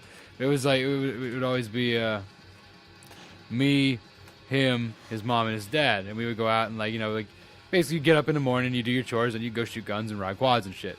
I'd always get up and do my chores, and he would always sleep.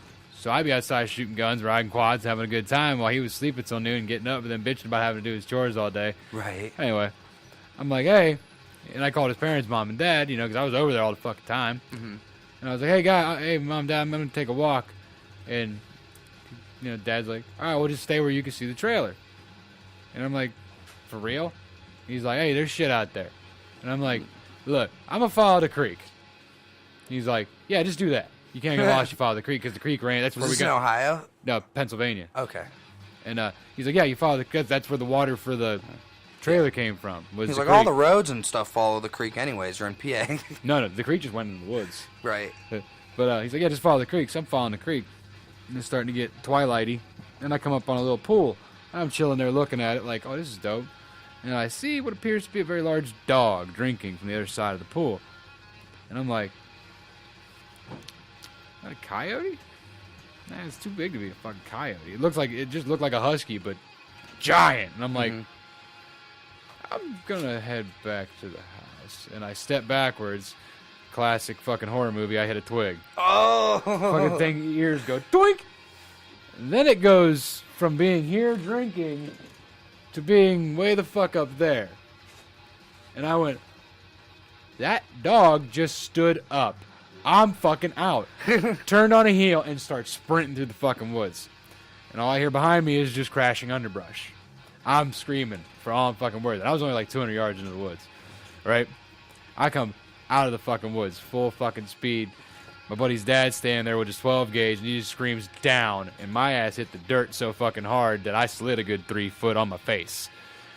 Boom! Hurt! Something taken back off into the woods. You guys never saw it in the clearing? It didn't make it quite. It made the clearing. Ooh. Like, it made the wood line, because right Yeah. when I cleared the wood line, he yelled down, and I hit the fucking dirt, and then he shot. And he actually hit it. He hit something. Like, there was blood. We followed it for a good long while back into the woods the next morning. And it went right back to the pool and disappeared.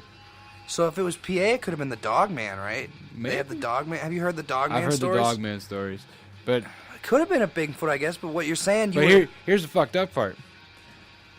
I said, what the fuck was that? His eyes never left the woods. And he goes, we're going home tomorrow. We got in the car.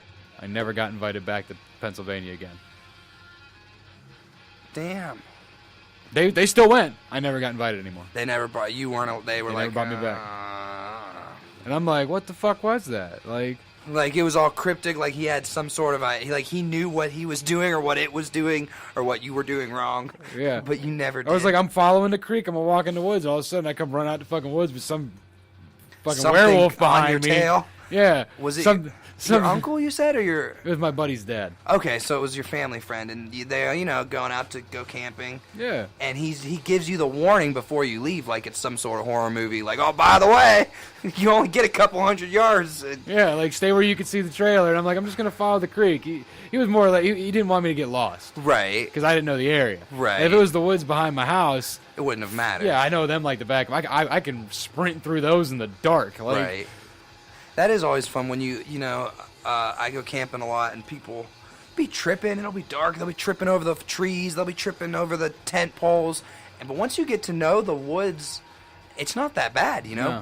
Sometimes I'll be camping. I won't even be wearing shoes. I'll know Yeah. like where the fire pits are. Where the root is. Yeah, you know where the roots are. Someone will be walking. They'll like stub their toe and go down hard. Oh, dude, how do you run through the woods at night with no flashlight? Well, if you live here, sometimes you get used to the layout. See, I have really good night vision to the point where when it gets like pitch black out, everything just turns black and white for me.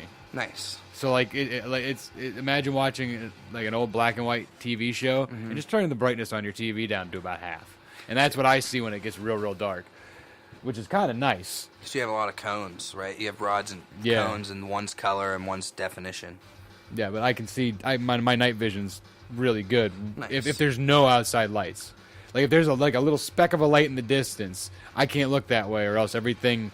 Like Blurs. if there's a speck of the light off over here, and I turn my head this way, everything over here is dark. Like it's fucked up. Yeah, I think that's interesting. I've never seen. There's been a couple times I've been camping. Like one time I was in southern Ohio and we asked the guy if we could go Bigfoot hunting, and he claimed that there was a valley about a half-mile away that we could go to. And that Valley night, of the Bigfoots. we were sleeping. I was sleeping in a tent, and I had gone up. I think me and a girlfriend got a cabin for the weekend. Something starts throwing sticks. It was like a big teepee. Like you hear something walking around, you hear sticks crackling, and we're like, "What the hell is out there?" We're in the middle of the woods. You hear crack, crack, pop. Nothing. Just go to sleep. You'd lay there for a few minutes, and like a stick or a small twig would hit the top of the teepee and like roll down. And it was one of those things, when you see something paranormal, like innately that shit's not right. Right. Like it's not like if you are just looking at something and you're like, oh, that could be anything. But when something happens that you can't explain, like in your gut instantly, you can't explain what's going on. Right, and you're just like, nope, and you want to go, but you Yeah, can't. yeah. You're like, oh, this doesn't make sense. So we're camped out there, and my girlfriend at the time was freaked out. What is that? What's outside? You gotta go check. I think I might have had like a flashlight and maybe like a machete for clearing brush in my camp bag. So Yeah. I'd go out. I'm like looking with the flashlight, man. I don't see shit. 'Cause we thought maybe it was a bear. Because it's Ohio. You can have black bear, and we had we went to the store and we had a garbage bag that was maybe outside or tied up. So it's like, oh, maybe we gotta go check the garbage bag, make sure there's not some raccoons or a little black bear nosing through the campsite. Not a thing out there. Dead silent, man. And it's like there's a little creek that surrounded the teepee. It was like a big cabin teepee thing. Yeah. Little creek surrounding it, and I shine the flashlight. Not a damn thing. So I grab like the machete or whatever, going, oh honey, we're fine. There's no bears out there. Lay down to go to sleep. Like my head hits the pillow. You hear shit start bouncing off the roof again. And it was really almost like something. And the only explanation was like either the owner heard us talking about Bigfoot and came down to mess with us, or this part of southern Ohio, it was like early in the year and no one else was camped out, and maybe there was something else living in the woods that was trying to see what we were up to. I would say that if you believe in Bigfoot, you would also believe the fact that that's an alpha predator, right? I don't know if it's a. Well, they say it might be like a hider, like something that is able to hide and forage too. Well, yeah, but at the same time, there's also all the stories about being able to hunt deer with its bare hands and right, stuff. and just grabbing them and snapping them and like snapping their spines. Yeah, it would physically be the apex of the food chain and the environment. Correct. That's what I'm saying. In that situation where you step out of the tent with your flashlight, he can see every fucking thing. Mm-hmm. You can't. He could be me to you away and just standing next to that tree, just staring down at you, and you're like, "No, everything's cool." And everything's good. He's like, "Don't move," and he's just standing there within arm's reach. Bigfoots are like, humans can't see us if we don't move. Their vision is based on movement. They have cloaking technology. And then one time I was down by... Eyes flash, and you see the little wavy lines. You're like, it's a predator, run! The predator. Have you ever seen a UFO? I think. That's always the weird thing about UFOs, right? I lost a big stretch of time once. I was coming back from Pittsburgh, and I was sober. I remember this story vividly because I was sober. So I'm driving back from Pittsburgh, and I remember there was one of those times. It was the only time.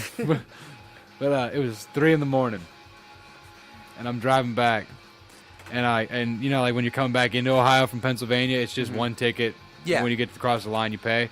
I stop, I grab the ticket, I put it up in my visor. They said 3 a.m. Next thing I know, I had a half a tank of gas, and Pantera's "Immortally Insane" was playing on my stereo. The next thing I know, it's 7:30 in the morning. I'm sitting in my driveway. The car's still running. I still have a half a tank of gas, and "Immortally Insane" is still on the same verse, and the ticket's still in my visor. That's very bizarre. And So, I like, went, what the fuck happened here? So you moved time and everything except for your car moved time and distance. Everything except for you and your immediate, everything outside of your car changed. Yeah. You and your song and your ticket. You're still smoking the same cigarette. You're like, wait a minute. Yeah, That's it was weird. It was fucked up. And then there was a few other times where like I was chilling out, like just laying on the trunk, looking up at the stars in the middle of the night. It was dark out, and been like, I wonder if that's a satellite, because you're just watching one track across the sky, and all of a sudden it changes course, and then it changes course again, and then it changes course again, and then it disappears, and you're like, Light ship.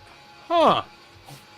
Yeah, they say that more often than not, if you spend your time looking at the night skies, you'll see things that you can't explain. Really, quite often. I mean, that doesn't mean that, then when you start looking, you're like, oh, you start learning about airplanes and the different colors that you see. But like you said, even the more you start to learn, every once in a while you'll be, Something's out of the norm, and you're like, Yeah. there's no plausible explanation for that Yeah. because space is a vacuum, and once you have force applied to you, you cannot change direction unless force is reapplied in the opposite direction. So how the fuck did that move thing zigzag? Yeah, how the fuck did that thing just zigzag back and forth? Even if it was inside of our atmosphere, how the fuck did it do that? Yeah, I think the flying saucer type stuff is my favorite because it's. And I then, can never like- get it on camera. That's the hard part. A lot of times you'll see things, or even like the little silver orbs in the sunlight. Yeah. Marco's been listening and he's interested, so he's gonna try to stop by. Nice. Whatever. He said, have either one of you guys heard about the moon ripple? The moon ripple? Yeah. Don Rickle? I love Don Rickle. I haven't. He's gonna have to You come want by. me to put this thing and that thing? I think we're going to take us a little 10-minute smoke break. And hey, I forgot to tell the listeners I did too, I'm sorry. what we're doing tonight. We're doing tonight? Well, I'm wanted to tell everyone to check out our music. Go to www.johndanteintheinferno.com. All the fun stuff that we like talking about, we also like writing about and playing music about. So that's why the other reason I'm here, not just to talk about horror movies and rock and roll and heavy Right, metal yeah, and of course, cryptids. of I was like, course. before we take a break, Let's promote some shit. Like, before I forget. yeah, go to JohnDanteAndTheInferno.com. Yeah, that's us. JohnDanteAndTheInferno.com, all one word. Yep. JohnDanteAndTheInferno.com. That's 3 times now. Yeah, That's $1 you owe me. Nice. And look up our new album called Truth. Ooh, is that out already? Yeah, it came out on the 28th. That's the one we got to play on the podcast last time. Ah, Yeah. fuck yeah. So it's gonna be. I'm gonna promote that for another couple of months. And then at is least. that the album you're playing in Kent tomorrow? Most of it? Yeah. I think we have 4 songs. It's an 8-song album, so we have 4 of the songs that are in the rotation, and then usually at Freestock in August is when we switch our set lists. There you go. Because what we'll usually do is we'll debut the songs at Freestock, play them all year, and then at the next Freestock we'll be ready, to give everyone a new set list. So I'm hoping to have the 7-string songs worked into the set list by then. Yep. That sounds fucking awesome. Yeah, I can't wait to add a string. So that is John Dante and the Inferno tomorrow night in Kent at the Dome.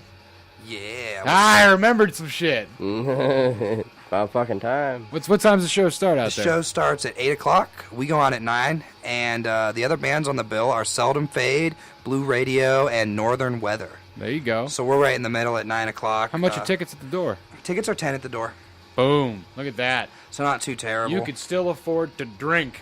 Mm-hmm. That's the kind of show these guys play. Affordable. That's the truth. And the music is well worth at least $50 a ticket. Oh, thank you guys. Very much so. Yes. And if not the music, at least this show adds to it as well. Right? You might run away screaming, but you'll remember it the next day. Well, It depends. we're not going to Bill Cosby you. You'll remember. Well, we're going to take us a little 10-minute break, so listen to some of this wonderful duty-free music. Unless, do we have more? Do we have John Dante and the Inferno we can play while we're That's gone? what I'm getting to right There now. we We're gonna go. put a little bit on. Yeah, I actually have that issue a lot of times. People will come to my show, and they'll go, I'm excited to see you play. And I'll go, you were at the last show. And they'll go, yeah, but I don't remember it. Cocaine's a hell of a drug. I don't know what they're doing, but it always takes 2 or 3 before it really seems to stick.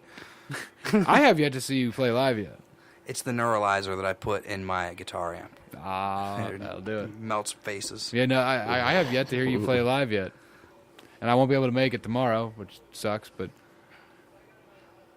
here's some John Dante and the Inferno for you guys. We'll be back in 10 or 15 or maybe 20. I don't know. It depends on how long this takes.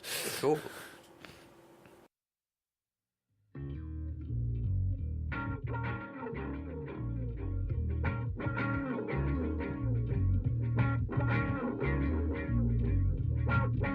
Gypsy woman down in Tunica Way asked for her advice. She shot me that evil eye. Don't dare ask her twice. Do what you gotta do. Listen to what I say. Do what you gotta do. Hey, if you wanna play.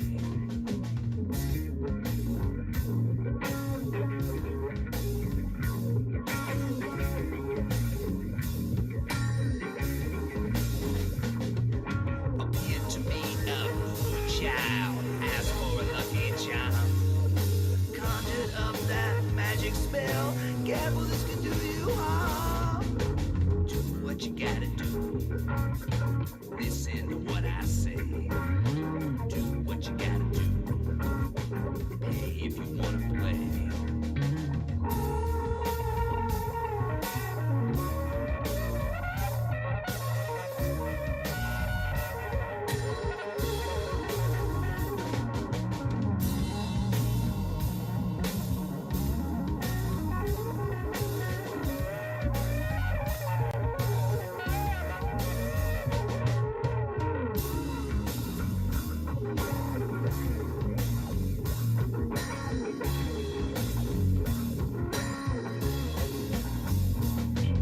Spoke to a fortune teller, asked about tomorrows.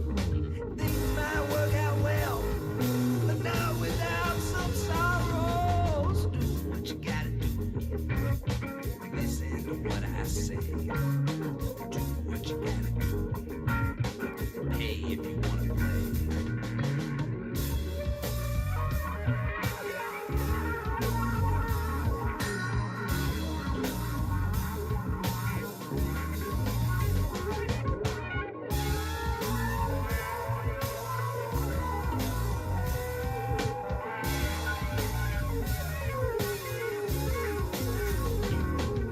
Sat with the mystics of the Lily Dale, not much else to say. Namaste. Do what you gotta do. Listen to what I say. Do what you gotta do. Pay if you wanna play.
And we're back. That was some John Dante in the Inferno. Thanks for playing us, and thanks for listening, everybody. Fuck yeah. Still playing in the background. Boom. Nice. Pulling out Subconsciously. the Brain Bleeder. That's one of the. I like that song. That was one of my first favorite songs that I ever got to record and play live and do 20-minute versions of. Nice. And people would be like, like I bought your record and the song was only 5 minutes long, but it was 15 minutes long when I saw it live. Right. I was like, that's yeah. It's like going to see the Dead. Right. But like this song's supposed to be 6.5 minutes. Here we are 25 minutes later and we haven't sung the second verse yet. We're still in it, which is fun. I'm in the moment. Which I really I appreciate the Grateful Dead. I don't like them. There is, yeah, they have. Now their if it's like moments. if it's just playing, I'm not gonna bitch. Right. But I'm not gonna actively go listen to the Dead. I remember there was one point in my life I was hanging out at a bonfire, and the Grateful Dead was on, and everyone was just sitting around, maybe drinking a beer and listening to the Grateful Dead. And I turned to the person next to me, and I was like, "Didn't they warn us about this in like high school? Like, just the I don't know. No one thought it was funny because they're all big Grateful Dead fans. Like, what do you mean?" And I'm like, "Just the 40-minute guitar solos that always sound the same." I don't know. I like some eras a lot more than others, but some people that's all they listen to all the time. And Yeah. it's just like And they get real defensive if you don't they like do. if you don't, even if you just don't like it, like, you know, like you could be like some dude from the backwoods of Georgia, don't even know who the fuck they are, and they're just like, no, I don't know what this is, I don't like it.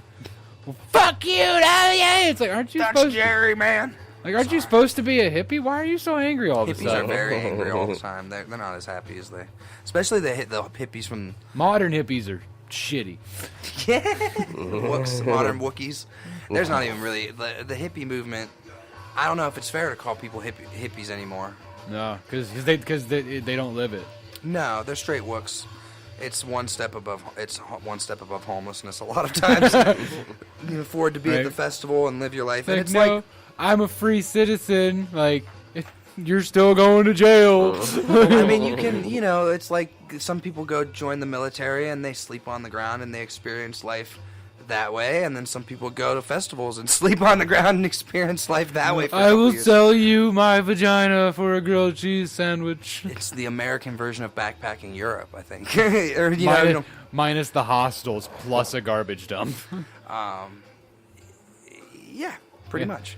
You know, Right? You get those people like, I quit my job to go follow Steely Dan across the United States for a year. Like, how good was Steely Dan that all these people... quit their jobs to follow them. Yeah, and it's like, you go back and listen to Steely Dan, you're like, okay, it's good, but it's not I'm quit my wondering- job and follow Steely Dan across the country in a van good. I'm wondering how good was the economy that you could quit your job and afford that many concert tickets and traveling. That's what I never get. I'm like, wait. You saved up enough from working that you could buy like 12 concert tickets and follow the band? Like, and this Volkswagen bus to do and it the in, Volkswagen bus, and And you g- took 4 chicks with you? How did you... and gas and all these drugs. all of them. It's like, whoa, hold on a minute. How do you keep making these grilled cheese sandwiches? Like, Grilled cheese sandwiches are a staple. They really are. I remember I was making grilled cheese sandwiches at a festival, and some guy came up to me and he was like, I'll suck your dick for one of those. "That's extra. You have to pay me." He was tripping. Like, and oh, he's you like, "I want need 4 you-" pieces of cheese, huh? He's like, "I need you to help me. I'm tripping. I ate a gummy bear, and it was like, I don't know what happened. And I came here with my kid, and I don't want my kid to see me tripping. I need you to help me." And I'm like, I can make you a grilled cheese. That was like, oh yeah, that's what I need.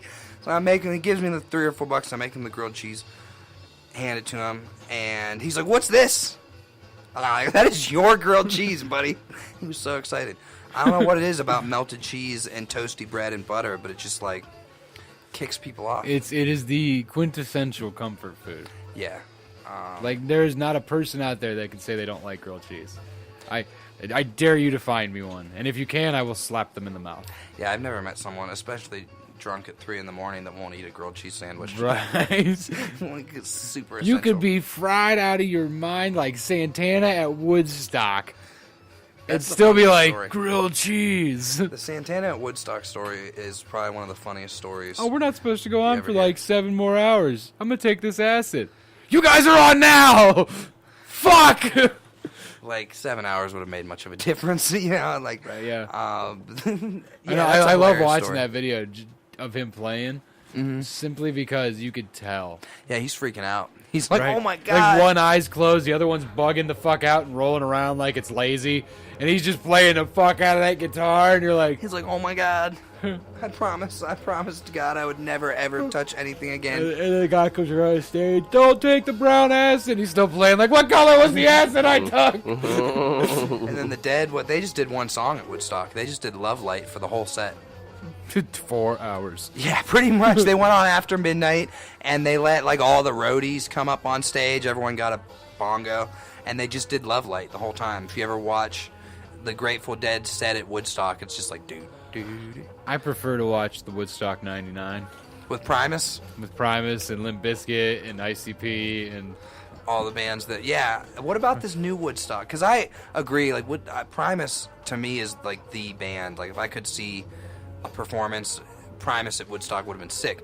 I love how we're talking about Primus with this song in the background. 'Cause Yes. this is obviously influenced by Primus. Most definitely. A lot of stuff, almost everything I do is influenced by Primus. I don't know. Even they're though just it's one the of those Imperial bands. March. Right. It's actually called Imperial Funk. That's what it was. That's how it's copyrighted. And which is really cool. We ended up on the album. We have one cover that we licensed from Sly and the Family Stone. But this arrangement, since there's no samples in it with the theremin, it's its own thing. It's its own new song. Fuck yeah, man. I didn't really, because that is a big deal. You know, getting the Getting the proper music. licensing and yeah, so you usage can clauses broadcast your and- stuff. And they didn't have a problem with it. I sent it in to the algorithm, and they were like, that is your arrangement of this song. Let's get a different name and everything. But yeah, Primus, I don't know. Fun band. Woodstock. What's his new project? The Claypool Lennon Delirium? No, it was like Claypool's twanging something or Oh, other. Duo de Twang? That's the one. They had, that project was his like 2-piece. And then he did a project called Beanpole that was, he did a vinyl for. Huh. He's always doing music. That guy's always got something Right. coming out. I'm sort of envious of artists that are able to just constantly have projects all the time. Well, I mean, look who it is. Right. Like he went and made all his money way back when.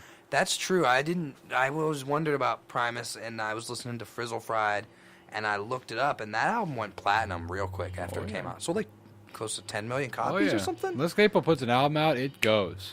Yeah, and I almost feel like he was one of the last artists, like really original rock artists, that was able to have a massive platinum album sales like that. Right. And just be because of him.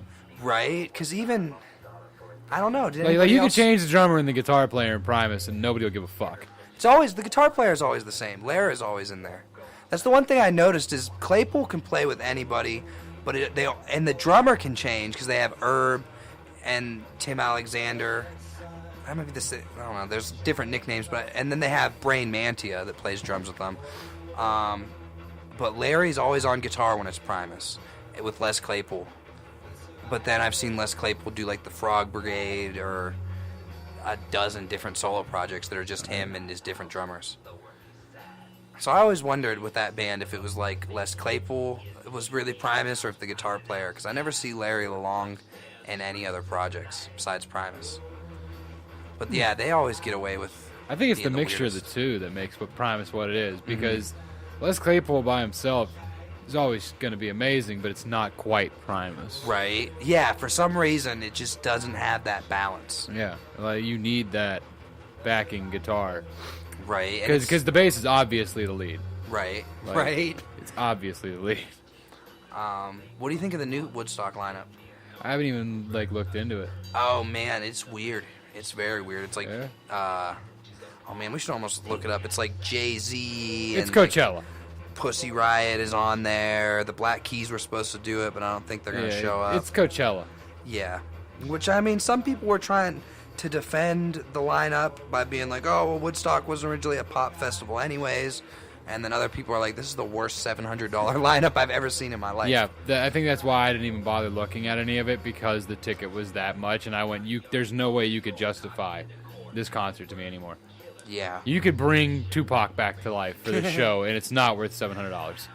That's a big one. In the music industry, I always I say this all the time, and I'm always trying to get people to agree or listen, but the music industry is so up on what's quote-unquote marketable and what's quote-unquote gonna work, and Oh yeah, they It's have so they have no bland time now. for anything experimental. they really don't. And I feel like the music industry is just shooting itself in the foot because they're putting out all this music that people aren't buying, and they're just really not like invested in or excited about it. No, it's just the. And then the music industry is going to complain about, declining record sales. And it's like, well, that's what happens when it's like our choices are like the Jonas Brothers. That's what happens. Or a bunch of that- hip-hop country. That's what happened when you copy paste. Right. That's what happens. That's why, like, metal gets no recognition whatsoever. But it's the only it's the only music genre that doesn't follow the cookie cutter. Right. Like, it's still the only music genre where you get new shit and it blows the fuck up, and it's like nobody's ever done this before. Right. Yeah, that's why I like, leaning into the metal scene is because you can be so original. Which you can't, like, I like the... And metal fans will accept it. Mm-hmm. They're not going to look at it like, straight up pop fans will go, oh, this is bullshit. Because it's Right. not the same thing you've heard for fucking 40 fucking minutes. And I found like I was always like, that jam scene is fun and festivals but all those bands sound the same too after Yeah. a while. They all Well, I mean, look at- sound like okay. like a extended Dead Jam. Ska. Right. I like ska, but after 20 minutes, you've ran out of notes. Right. And not to mention, I don't get it because in Northeast Ohio, there's like maybe 3 or 4 months out of the year where ska really feels good. And then the rest of the time it's cold and it's sort of dark and it's like, And like when you need ska, it's nowhere to be found. right. And that's another popular, the sort of ska thing is really popular around here because they had the, Bad Fish was a popular band in the area, and then Tropidelic came out of this area, and I know they're touring with Bad Fish and they play. Sublime with Rome used to come around all the time. And that, that sort of Slightly Stupid, Lettuce, that stuff's really, really popular, but it does have, it's all really homogenous. Like you said, it's all got the same note structure, it's all got the same basic timbre, Yeah. and the same melody lines. It's happy punk music. Essentially, yeah. Very happy punk music. It's happy punk music. And the metal people I find are usually a little more accepting than the hippie crowds. Like you said, it's something new. Yeah. They're just excited that it's something different. Well, no, not even they're excited something's different. They're just excited because you're there. Right. Like you're playing music, and as long as you're doing it decently well, nobody's got anything to bitch about. Right. Yeah, so I like anything that doesn't have to be too stylized. I mean, you go up there and do Yoko Ono, you're gonna get booed off stage. But Right. did you see that video that Kate was being floating around Facebook? Is it her? It's Chuck Berry and John Lennon playing Johnny Be Good, and Yoko Ono's in the back with another tambourine player playing a tambourine and going, doing her Yoko Ono shit, and you could see the look of what the fuck On Chuck Berry's face. Berry's face, and then it cuts to they weren't playing Johnny Be Good for that part of it, and then it cuts to them doing Johnny Be Good, and the words come across the bottom of the screen. It's like, luckily the sound engineer also said what the fuck and turned Yoko's mic off. Just no. Because you could hear, because you see Chuck Berry, like, down Louisiana in the backwood play, and you can see Yoko in the back, and her mouth's going, but you can't hear You it. can't hear it anymore. And I'm like, that's what that bitch fucking deserves for That is a ruining the good Beatles. Sound guy. That is a good sound That was guy a very right there. good sound guy. Yeah, even Chuck Berry's just like, what the fuck? And Chuck Berry doesn't, he's not ready for that sort of shit. He does Johnny Be Good every night for 50 years and never hears any of that shit. And then just one night he's just like, what's going Like, on this back bitch there? gonna come and step on all my songs with this shit. Like, Vocals. I can't wait to fart in her mouth later. That was Chuck Berry, right? He farted in a woman's mouth. Had I the think so. The cameras in the Was bathrooms that the guy of his from the- Louisiana Or restaurant. was that the guy in the who's the guy in the Rat Pack? Sammy Davis Jr. It was, Really? It was Sammy Davis Jr. or Chuck Berry. One of them. There's an audio recording of him farting in a chick's mouth.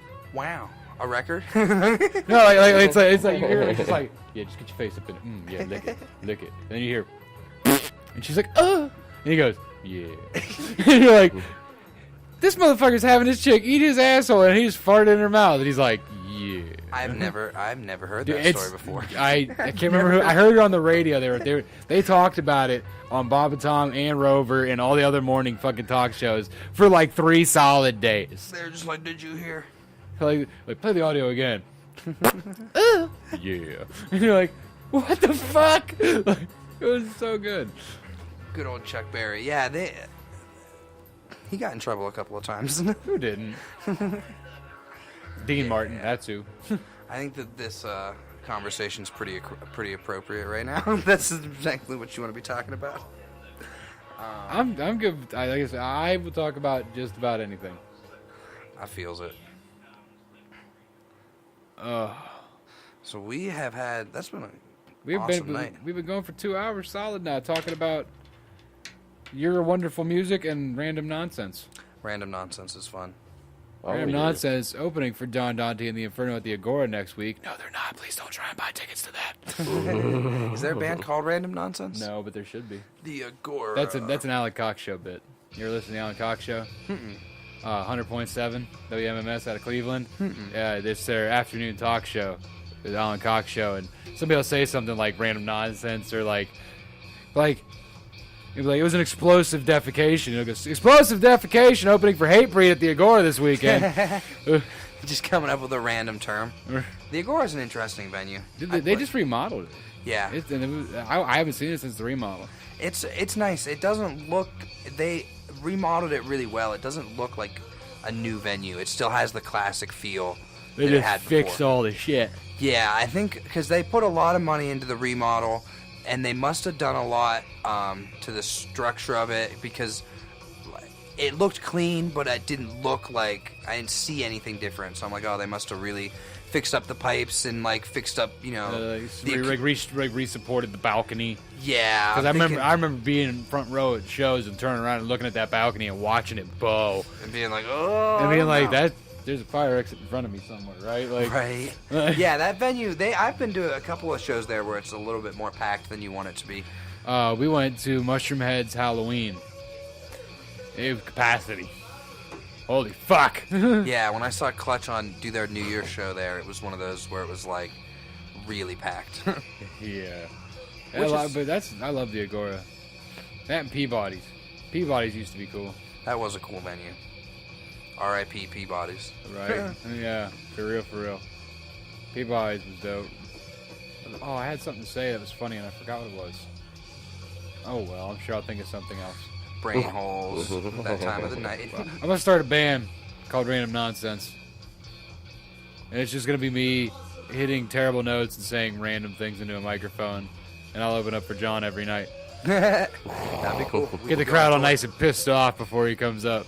What the fuck is this guy doing? They're like, bing bong. Bands do that all the time. Every time I go to see a You major band on tour, the opener's just so bad. Right, Just you so bring- mad. Well, that's what you do. You put somebody really bad in front of you so you look really good by comparison. Yeah. It's why I'm the best wingman ever, because you look amazing next to me. You look amazing. She's like, I'm picking this guy every time. For real, dude.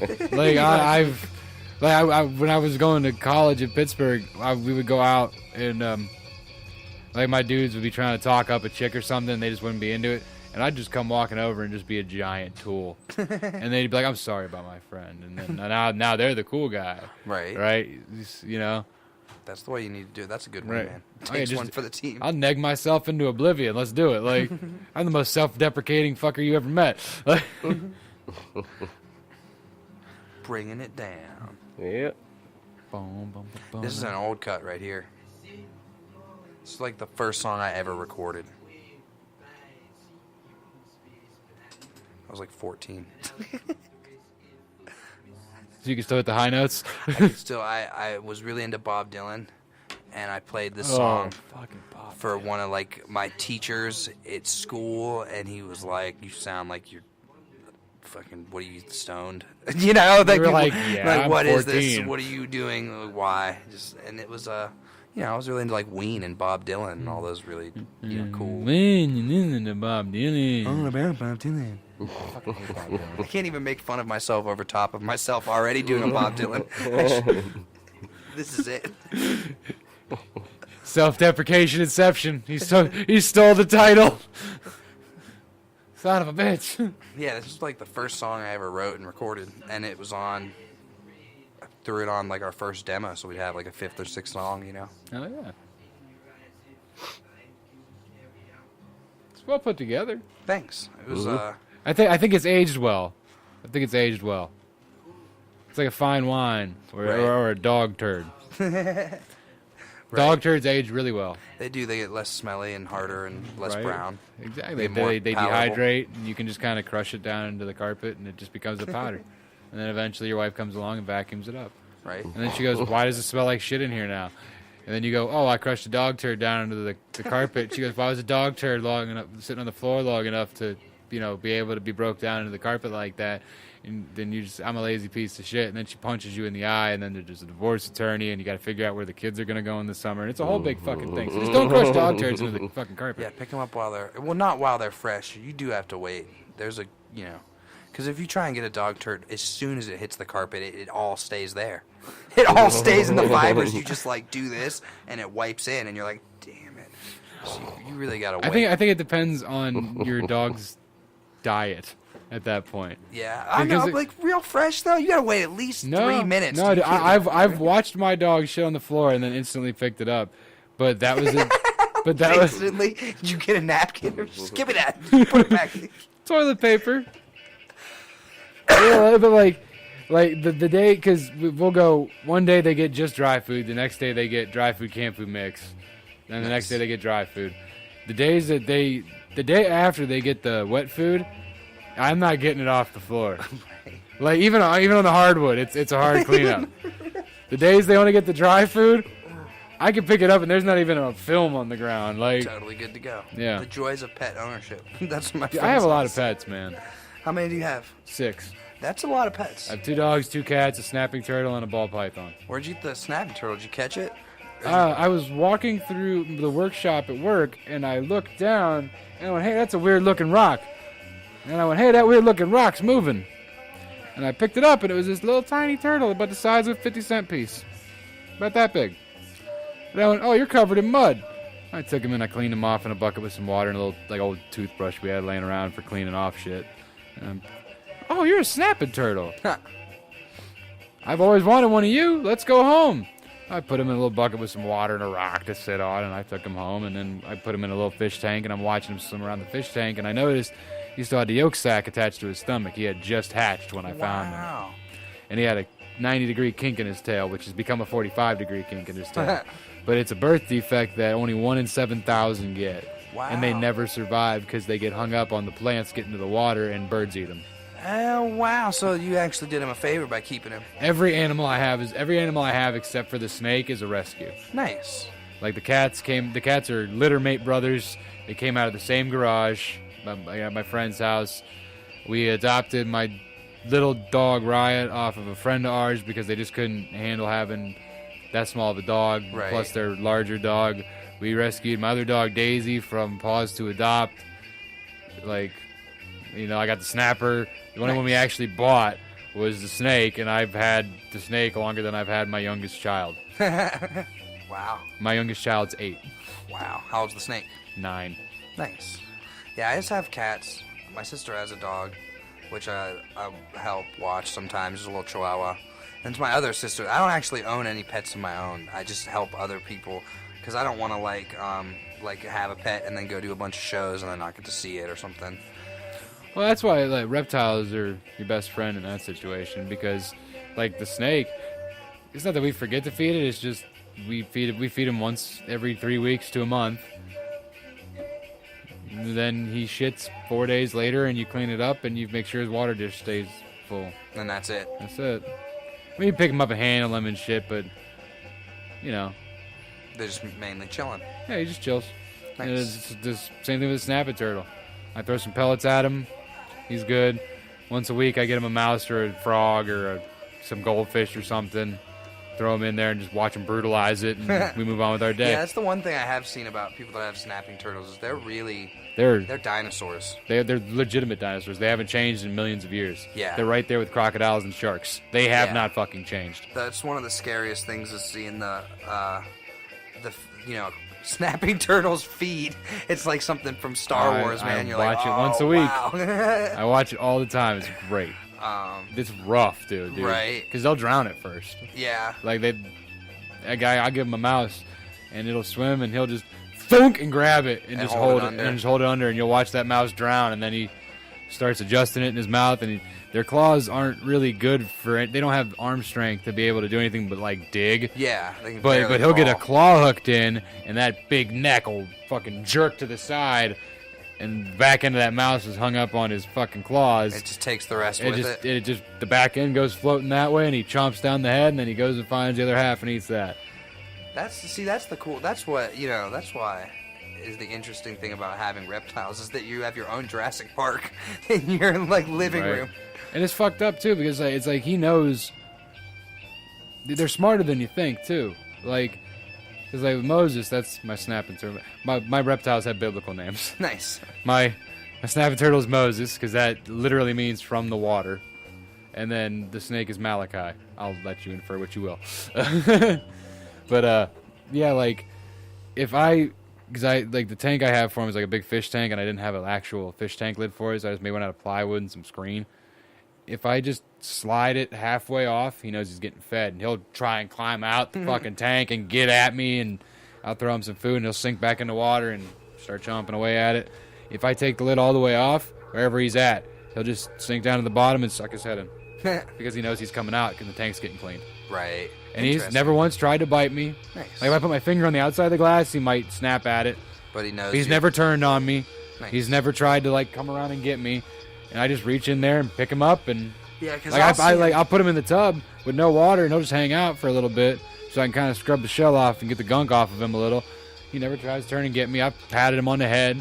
Like you see the videos. wild ones you don't want to mess with. I've seen No, the wild ones ones, no. Because like you'll be clearing out the water. There'll be a lake, man, and it'll be like, oh, I get the turtle off the road. I get the turtle out. There's swimmers around the lake. Yeah, and the real wild ones, those things are terrifying. Oh yeah. I think one time I saw one, and we had to clear it out, get it off the road, and I was wearing a pair of gloves. They were like just like rubber medical gloves, and I went to snatch it by the shell, and that thing went with its claws, and it like cut 3 of the fingers off that latex glove real Yeah. quick, which is why I had the glove on, so I was like, all right. And I don't mess with snapping turtles ever since then. It was like, oh no, dude, that thing, if I wasn't wearing a pair of gloves and really watching out, that thing would have got me good. Oh yeah. I'll take a Take it finger good. off. I'll take a finger off real quick. But that's like hip. Like that's like I've seen videos of people who've had them from like the age that I've had mine. Like a hatchling, and like they kind of imprint. Like ducks and geese and shit, and chickens and shit do.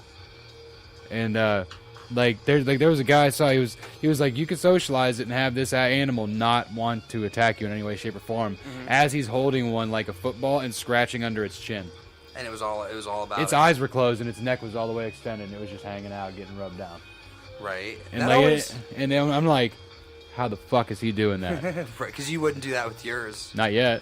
but maybe one day. Maybe one day we'll try. Interesting. I always wondered what would happen if I had enough money, like on a tiger, like one of those, like Mike Tyson or something. If you could actually deal with it's that. the same as any other animal. If you get it young enough and socialize it correctly, yes, it's always going to be dangerous and take you out right fucking now. Right. But you're its best Possible. friend, Right. Because at the end of the day, it's just a big cat.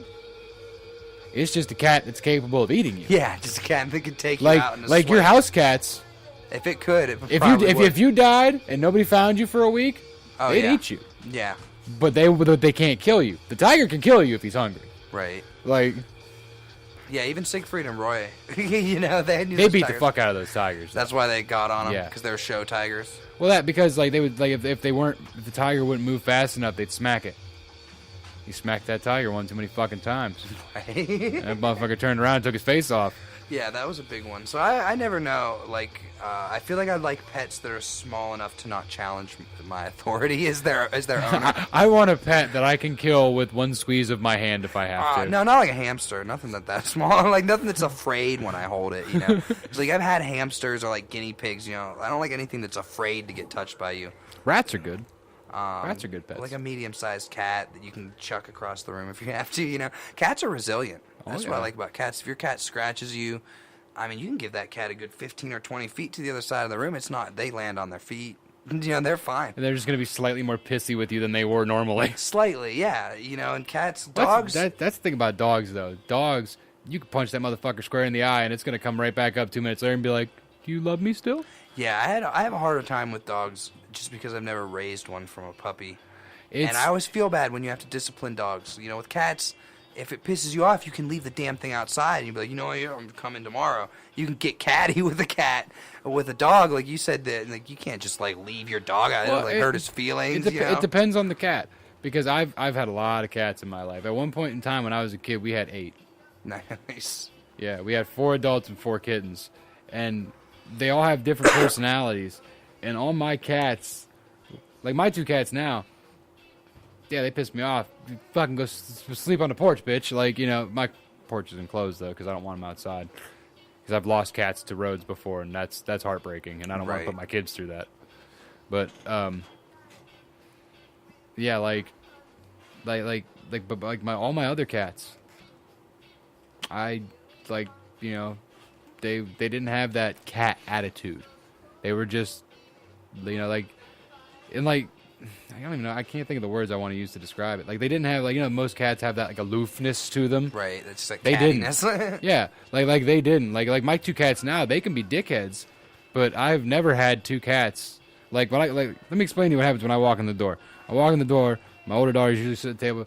Hey, how was work? Yeah, it was good. How was your day at school? Good. And I hear my little one from the living room. Hi, Daddy. Hi, baby. Then the dogs come running up. I pet the dogs. And I'm like, all right, I need to take my boots off. Fuck off. And they run away. And then here come both the cats. And they will stand there until I pet them. They come running up and meow, and I pet them. And once they get rubbed, they turn around and they walk off. Mm-hmm. And I'm like, you guys are great. And then they can be dicks, and I'll put them on the porch. But like my original 4 cats, I couldn't do it to them. Like my one cat would just follow me around the house. You know, like that was my best friend. You know, and like there was like I could never discipline that animal. Right. But at the same time, that animal never fucked up. Right. Because cats don't do shit like dogs do. At worst, cats will rip up like the corner of your chair or something, which you shouldn't have bought a cat. Like if you cared about your furniture, you shouldn't have a cat. But like dog, they don't shit on the floor. They don't. They, you know, if they're fixed, they won't spray anything. Right. You know, dogs, you leave them alone too long, they shit on the floor.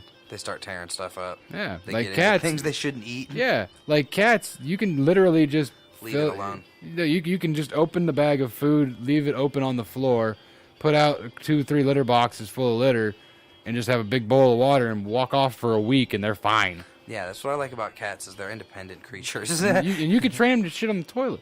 Mm-hmm. They make insert. You can. They do. They make inserts for your toilet now. You Different litter boxes that get Yeah. smaller. No, it's not even that. It's just it's an insert that goes in and it teaches the cat that the way it's set up to where if the cat tries to step into it, it shifts its weight, so the cat won't actually step into it, but it knows that the glitter's there, so it'll sit on the edge of the seat and shit into the litter, and then at some point you just take the litter out. Right. Yeah, that's what I've seen. They have ones that are like, yeah, essentially. And then the Teach cat the just cat jumps he's up on the toilet. edge of the toilet seat, goes tap, tap, tap. Okay, there's water. And then they leave, and then you walk in and wonder what happened My in your cat- toilet. One of my cats tries to drink out of the toilet.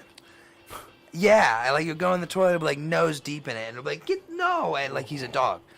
I don't understand it. I've never had a cat that had that problem. Does your toilet run? Sometimes. That's why. Cats like moving water. Maybe if it's running, they try and get to it. Yeah, because they can see because they have a hard time seeing the water when it's just sitting there. Like both of my cats, we have one big water dish for the dogs and the cats, and the cats will walk up to it and they'll tap it with their like they'll put their paw in the water and then watch the ripples while they clean their paw off, and then they go, okay, I can see the water now, and they'll put their face in because it's the first time I put that big water dish down for them. They just drown themselves. He walked up, and it was because they had a regular little water dish, you know. And then he walked up that big ass water dish and just slammed his face down into it, neck deep, and he was like, "Ah!" And ran the fuck off. Yeah, I heard cats. That same thing. They're afraid of stagnant water too. Like they're They don't a little like it. smarter than dogs. A dog would just go up to drink any water it sees. Dogs "That's drink not out of even mud water." puddles. Yeah, and cats are a little more. Yeah, cats don't like stagnant water, And then and you're not supposed to put their food by their water. right because they know. Because about they know they killed. cross-contamination. Yeah, cats know cross contamination. How fucked up is that? Half the people who work in restaurants don't, but cats do. Yeah, but then again, at the same time, a cat it can understand cross contamination. But if you let it out the back door and it's raining, it'll come inside and want to go out the front door and not understand that it's gonna be raining. And the cat's like, "Wait, I was just at that outside. This outside should be different." They're like, "Let me go check the other outside on the other side of the house." And you, you little shithead, just stay in or stay out. No It's more. like No my more, cat. My cats, you can go out my front door, my garage, or my back door. The cats will go out any door. They will only come in the garage. Like you can call my cats and they'll come running. Yeah, it's Like- nuts. They're like dogs. Yeah, like I mean, you can ask him. They'll be up in the woods. You Yeah. come on, boys, and you'll see two cats. I mean, my cats are huge too, Yeah. dude. Like big, like big, and like you'll see them come trucking out of the fucking woods. But you'll call them from the back door, and you'll watch them run past you and go to the closed garage door. Or like you just won't see them. You'll be out there calling for an hour, and they won't come, and you're like, "What the fuck?" And like my wife will be like, "What the fuck? They're not coming." And I'll go, "Hold on," and I'll go over and I'll hit the button on the garage door to make it go up, and you'll just see them both come flying underneath the fucking door, like 10 more feet, guys. You could have just rounded the corner and been in the house. Nope, cats don't think logically. Yeah, they understand Cats cross do not abide contamination, by but the rules there's of nature. yeah, but there's no logical thought there. I think cats originated from outer space. It's a I good don't possibility. understand which other creature on the world hates water that much. Not one other animal in the world that you throw it into a tub of water and sort of freak out like a cat does. Doesn't make any sense. Which is odd because big cats don't give a damn. No, it's just the house cats, Yeah. the intelligent little house cats that were worshipped by the Egyptians that have enslaved humanity Yeah. to scoop their poop and feed them. That's sort of Peasant. Yeah, man, cats is all totally backwards. I'm pretty sure in a cat's mind they rule the world. They do. You know, that's what they say. Which is probably why the Egyptians fucking loved him so much because they were just like, look at this fucking thing. It doesn't care. The pharaoh's yelling at it. He doesn't give a damn. The He pharaoh. must be a god, Yeah. Good old ancient Egypt. right? But that's logical, right? But like the pharaoh's yelling at it and it doesn't care. It must be a god. How can you not care when the pharaoh yells at you? Yeah, cats do act like they're above everybody else. Right? Until That you're is holding one true. by the throat against the ground and they're like, I'm sorry. There is always that moment when you own a cat where you have to let it know that you can't. Oh my god! That's every animal. And I'm not saying use force. I'm just saying You hold have the to animal let them down. know. You have to let them know that they don't. You know, they can't I do did- whatever they want. I did that with we had my Great Dane. She wouldn't listen to nobody. Like, and I got her to the point where I could go, and she would hear it from across the yard and And come listen. running and sit down at my feet. Right. And my dad goes, "How the fuck did you do that?" Because he was trying like hell to get her to listen to it, but she wouldn't listen to it, and it drove him nuts that she would listen to me. And I was like, I asserted my dominance. And he goes, "How'd you do that?" I was like, "You remember that day she jumped on me and I was in a bad mood?" And yeah, I'm like, now mind you, when this dog stood up on its back legs, it would hit its head in the ceiling fan. Right. It was a big dog. Yeah. So she jumped up on me the one day and I wasn't having it. And I just fucking swept her legs and grabbed her like on the ass and grabbed her by the throat and I just planted her on the ground. Didn't slam her because big dog, I don't want to hurt her. Right. And I just big held her dogs are- there and she was fighting. I went, "Stop it!" And I just held her there for a good 2 minutes and just stared straight at her face. And at one point she just kind of looked away and her tail went up between her legs and I went, okay. And ever since that day, They understand that they can't. they'll be like, no, I'm in charge Right. because I can physically manhandle you. And that's it's a way different because cats will push your buttons to that point. But then when you do snatch up a cat, it weighs like 3 pounds and it looks at you with those little eyebrows. Like, please don't hurt me. Your cat's weigh 33 pounds. Mine weigh I'm 30. sorry. 30-pound cat. Not even kidding. Yeah. My one cat Yeah, they're Beefcake fucking weighs huge. 27 pounds. You don't want to let a cat like that rule the, Yeah. rule the And roost. ask Greg. He's fat. He's Oh, not. yeah. He's not obese. Yeah. He's just fat. Fucking heavy. Yeah, dude. Like, Dense cat. yeah. And then his brother is him minus the fat. He's just Also gigantic. giant of a cat. Yeah, just he looks like a tiny panther with long hair. Like, these motherfuckers were feeding these cats steroids or something. I'm telling you, man. Yeah, dude. Like, Like, you, we're over there playing a game, and John, I ain't bullshitting. The cat jumped up on the table and laid in front of me. From its ass to his head, it had to be every bit that fucking long. Wow. They're fucking huge cats. I'll do all my animals get big, all of them. Like our ball python is probably about a foot bigger than it was supposed to ever grow. Nice. The snapping turtle, I've had him a little over a year, and he should only be about the size of a saucer, and he's about the size of a medium dinner plate. Nice. My cats are gigantic. I have a Chihuahua Yorkie mixed dog. Nice. When we got him, he weighed 4 pounds. He's pushing double digits now, and he's not fat either. When we first brought Daisy, my other dog, home, she was 17 pounds. She's 27 pounds now, coming up on 33. Wow. And not fat, just beefy. Beefy cats. You want something to get big, you bring it to my house. They got the woods and they got the good food. Something in the water. I don't know, man. I'll feed it up and it'll fucking get big. Steroids, I'm telling you, man. Bill Jack and gunpowder. Yeah. All of his pets they're giant. They have such small testicles. You don't know what is causing it. Yeah. It's the anabolics. Yeah. That would be the neutering. That was Bob Barker. Yeah. You can blame him. Fuck yeah, Bob Barker's dope. He's still alive, right? I would have to Google that one. I thought he passed. We got to Google. Every show somebody. We got to Googles be something. factual, Greg. Yeah. We're nothing if not factual. I'm not mentioning. I'm just saying every show. We might have a lot of wonky fucking opinions, but god damn it, our facts are straight. Let's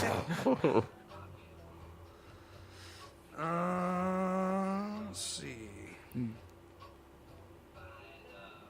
Oh, he might still be alive. No, for fuck's sake. Now I gotta look. It says born December 12th, 95 years old. I don't see a date of expiration. I don't see an expiration date on that one. And I mean, if he Margot could kick said, Adam yeah, Sandler's ass, He's he could- alive. Yeah, he's Margot tough. even said he was still alive, so he's already fact checking for you. Oh, nice. Yeah, We time have a fact mark. checker.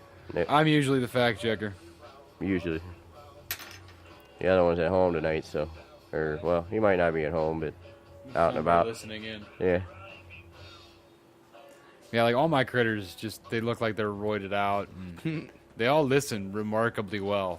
Especially the cats. Like I can look at my cats and go, "Cats," and they'll both turn their heads and look at me and go, "Out," and they'll get up and walk out of my bedroom. Most of the time.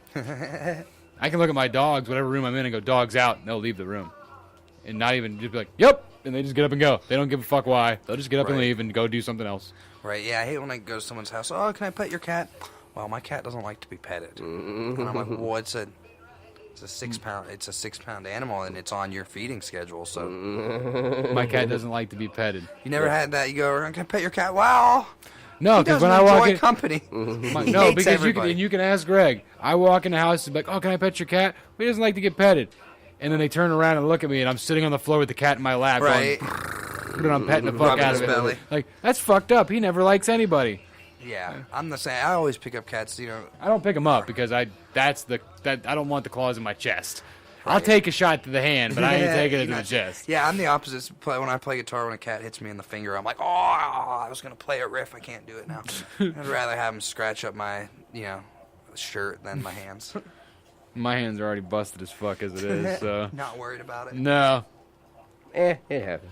That's why I stopped attempting to play guitar that much. It's definitely a thing. I always have to stretch a lot. I can bang some noises out on a bass decently enough, but Nice. not enough to play a song. But I can make it funky-ish. Funky-ish is a word. That's what I go for. Funky-ish. Funky-ish. On some level of funk. Some level of funk. Well, Thanks for having me out, guys. of course, my good sir. I'm probably gonna have to get ready for tomorrow's show by resting up. I was just getting ready to say it's getting to be about that time that we say, yeah, let's do like an hour, and here we are 2.5 hours later. Right, we got into it though. fuck yeah. Thanks for playing so much of my music. Of course. you're good. Why wouldn't we? People You're hearing our it. guest tonight. Really dig it. They'll be like, yeah, we got John Dante from John Dante and the Inferno with us. This is Obsidian Earth. Like, That happened to me at my last interview. They were like, "Did you bring a CD?" And I was like, "Nah, it's on my phone. It's on the internet." And they were like, "Oh, we don't have time to get it into the system." And I was like, "Ah." into the system. So I had because I guess they run it through their compressor into their because they were doing broadcast, whatever they were gonna do with it. They didn't have time to get done. And I was like, "Oh, I should have had CDs," but I drove around with CDs in my car for like 2 months and couldn't find anybody with a CD player. And it's like I really had a hard time. Like, does your laptop did it come with a Nope, CD player? Mine doesn't, but I have about 8. I have one in my truck. That's mainly what it is. I drove around with my buddy in his truck and listened to it Found someone that had a stereo in the back of their shop, you know, and we popped it in there. So it does happen sometimes that, you know, people are like, oh, let me listen to CDs, and they don't have a CD player, you know, and we're sort of in that weird in-between where people don't have, like, anywhere that they listen to music all the time. Like, there's not the record player in the living room where everyone's always, Right. you know, it's like, you don't got the Walkman in your pocket anymore. yeah, so I ask people nowadays, I'm like, where do you listen to your music? You know, where should I put it out? Should I put it on YouTube, on Spotify? Do you download it? Do you want a CD? And it's really disparate. You know, people listen to music on so many different platforms, and usually they don't cross over. If someone uses Spotify on their phone, they don't buy CDs. You know, if someone still buys vinyls, you know, they're not downloading your music on Spotify. Mm-hmm. See, I'll buy shit on iTunes, but I'll still buy a vinyl too. Right. Like there's a record player sitting over there. For Vinyl Thursday. Yeah. And that's what I think is going to be the biggest. I There's- think vinyl's going to stick around. Oh, vinyl never left. It's going to be the one that people, CDs are going bad. They're starting to rust. Have you heard about CD cancer? They're made supposed to be zinc or whatever metal that is. And I guess a lot of those old CDs, there's, you know, little pieces of aluminum in the, It's oxidizing it. exactly, they're calling it CD cancer. And I've heard a lot of people say go through your old CDs from some of your first CDs from the 80s, like the silver ones with the black text Yeah. that say Geffen or that say Sony. Right. And they're like, man, a lot of those early CDs have way too much aluminum in them, and they're just rotting away. Damn. So that's why, you know, definitely want to get some vinyls out soon. So download our music, listen to it online, and we'll get you guys vinyls if we can get enough people to stream it and download it. Yeah, just search for John Dante and the Inferno. JohnDanteandTheInferno.com. You find it all there. Yeah, and Find we'll it see on you guys. find it on YouTube and Spotify and We'll see all you that. guys in Kent, Ohio. yep. Yeah. Tomorrow night, Kent, Ohio, 8 o'clock. The show starts. John Dante and the Inferno goes on at 9. Tickets are $10 at the door. Yes, sir. And if you can't make it out tomorrow night, we're playing 420 at Eurogyro. So that's going to be another Kent show. That's a big. I one don't of the plan on biggest leaving things. my house that day I feel it. because A it lot will of be illegal. It will be illegal.